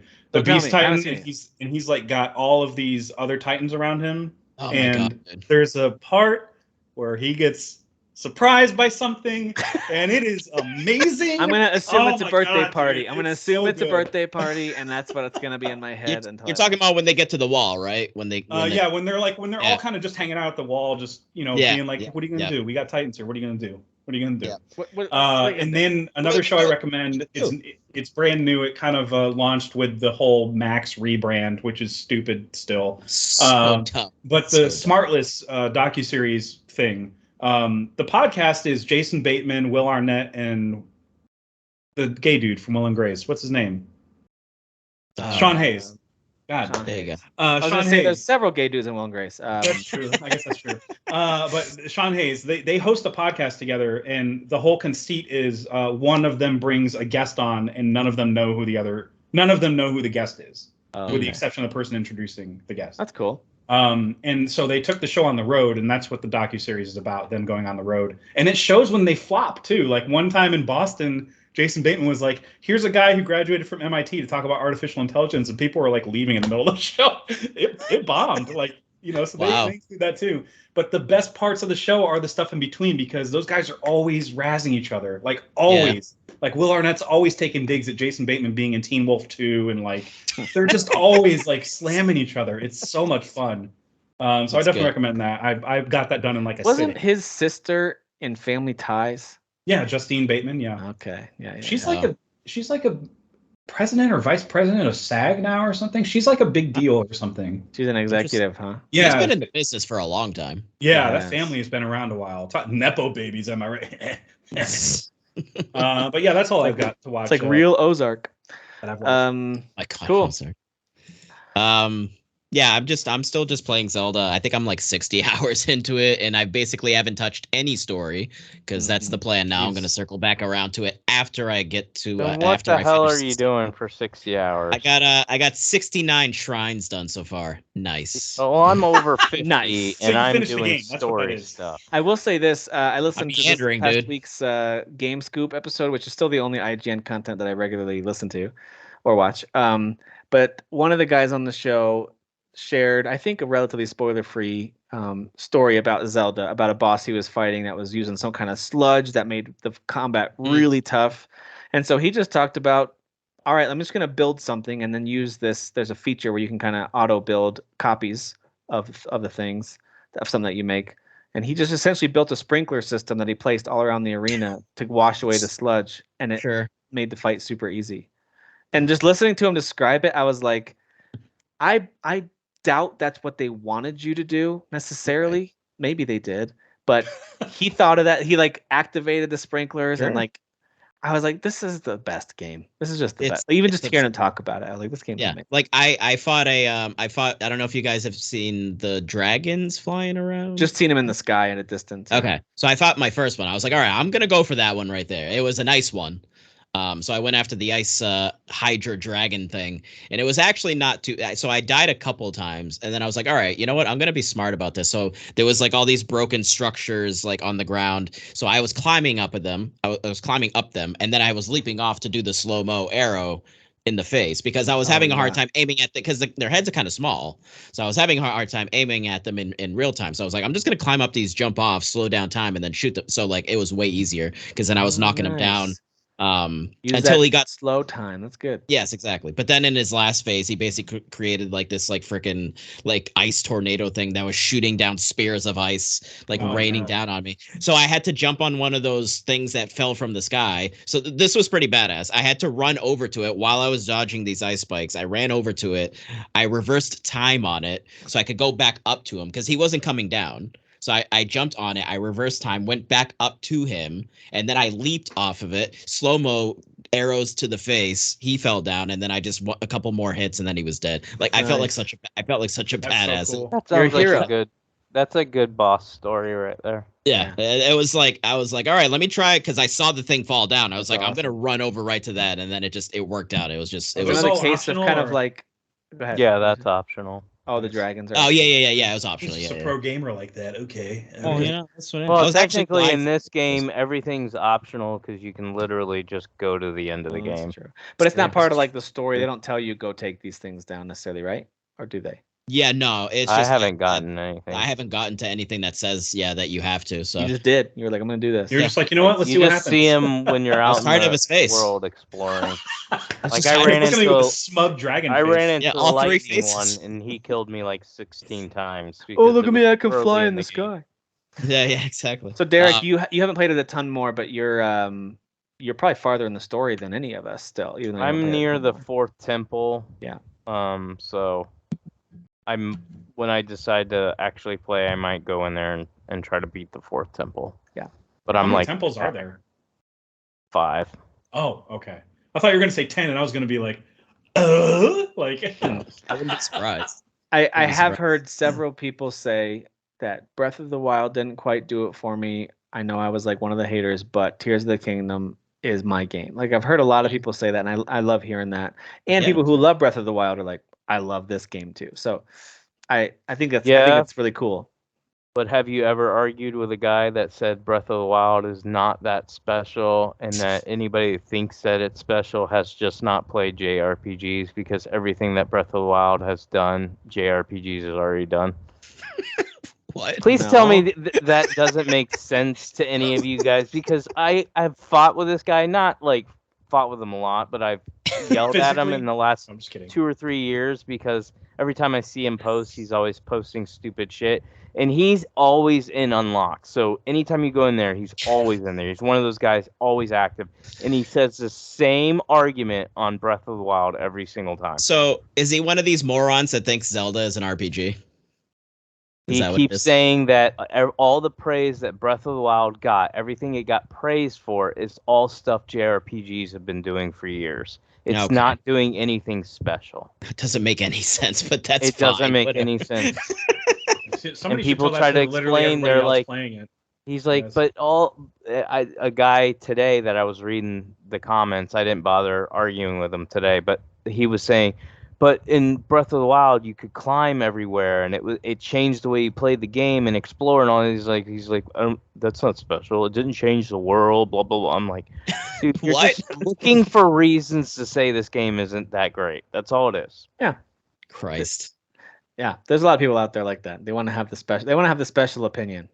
He's definitely elite. That's an fine. elite idiot. And then just real quick, because Jeff mentioned an anime, I just started something called Summertime Rendering, just 2 episodes in, but the concept is really cool. So basically, like, the main character, spoiler alert, gets killed in the first episode, but then essentially I'm not watching it now. Goes back in time to that moment where he gets to the island. He's going back home because there was a death of a basically he was like kind of adopted, I think, by this family. So the like sister, so to speak, dies. But then he dies in the first episode, goes back to the moment where he gets to the island. He's reliving that day because there's something on the island like going around doing some shit. And obviously, for some reason, he has the ability to go back in time. So it's kind of like a rinse repeat. So it's almost like the Tom Cruise movie, yeah. Tom Cruise. Oh, yeah. You're talking about Edge of Tomorrow. Edge of Tomorrow. Yeah, so it's almost kind of like that. Imagine Tom Cruise and Groundhog Day. But as an anime, so there's yeah. Is it just me, or does anybody else feel like when you describe the plot of an anime, it sounds like a dream that you're describing? Yeah. And you're like, okay. Pretty much, yes. All right. As a listener, I remember like, a long time ago with my brother-in-law was super into this anime show called Heat Guy J that we watched a little bit of. Sure. Yeah. And that whole thing was kind of like a fever dream. I was like, what is going on? Anime kind of is a fever dream, but I love it. I love it. All right. Well, that's our show for this week. Thank you guys for tuning in. And next week, we'll be talking a lot about some new games that are coming out, some pretty major ones. So looking forward to that. Because, we'll have early access to Diablo, and some folks will be playing Street Fighter 6. It'll be a good time. So we'll see you next week. Thanks for tuning in. Bye.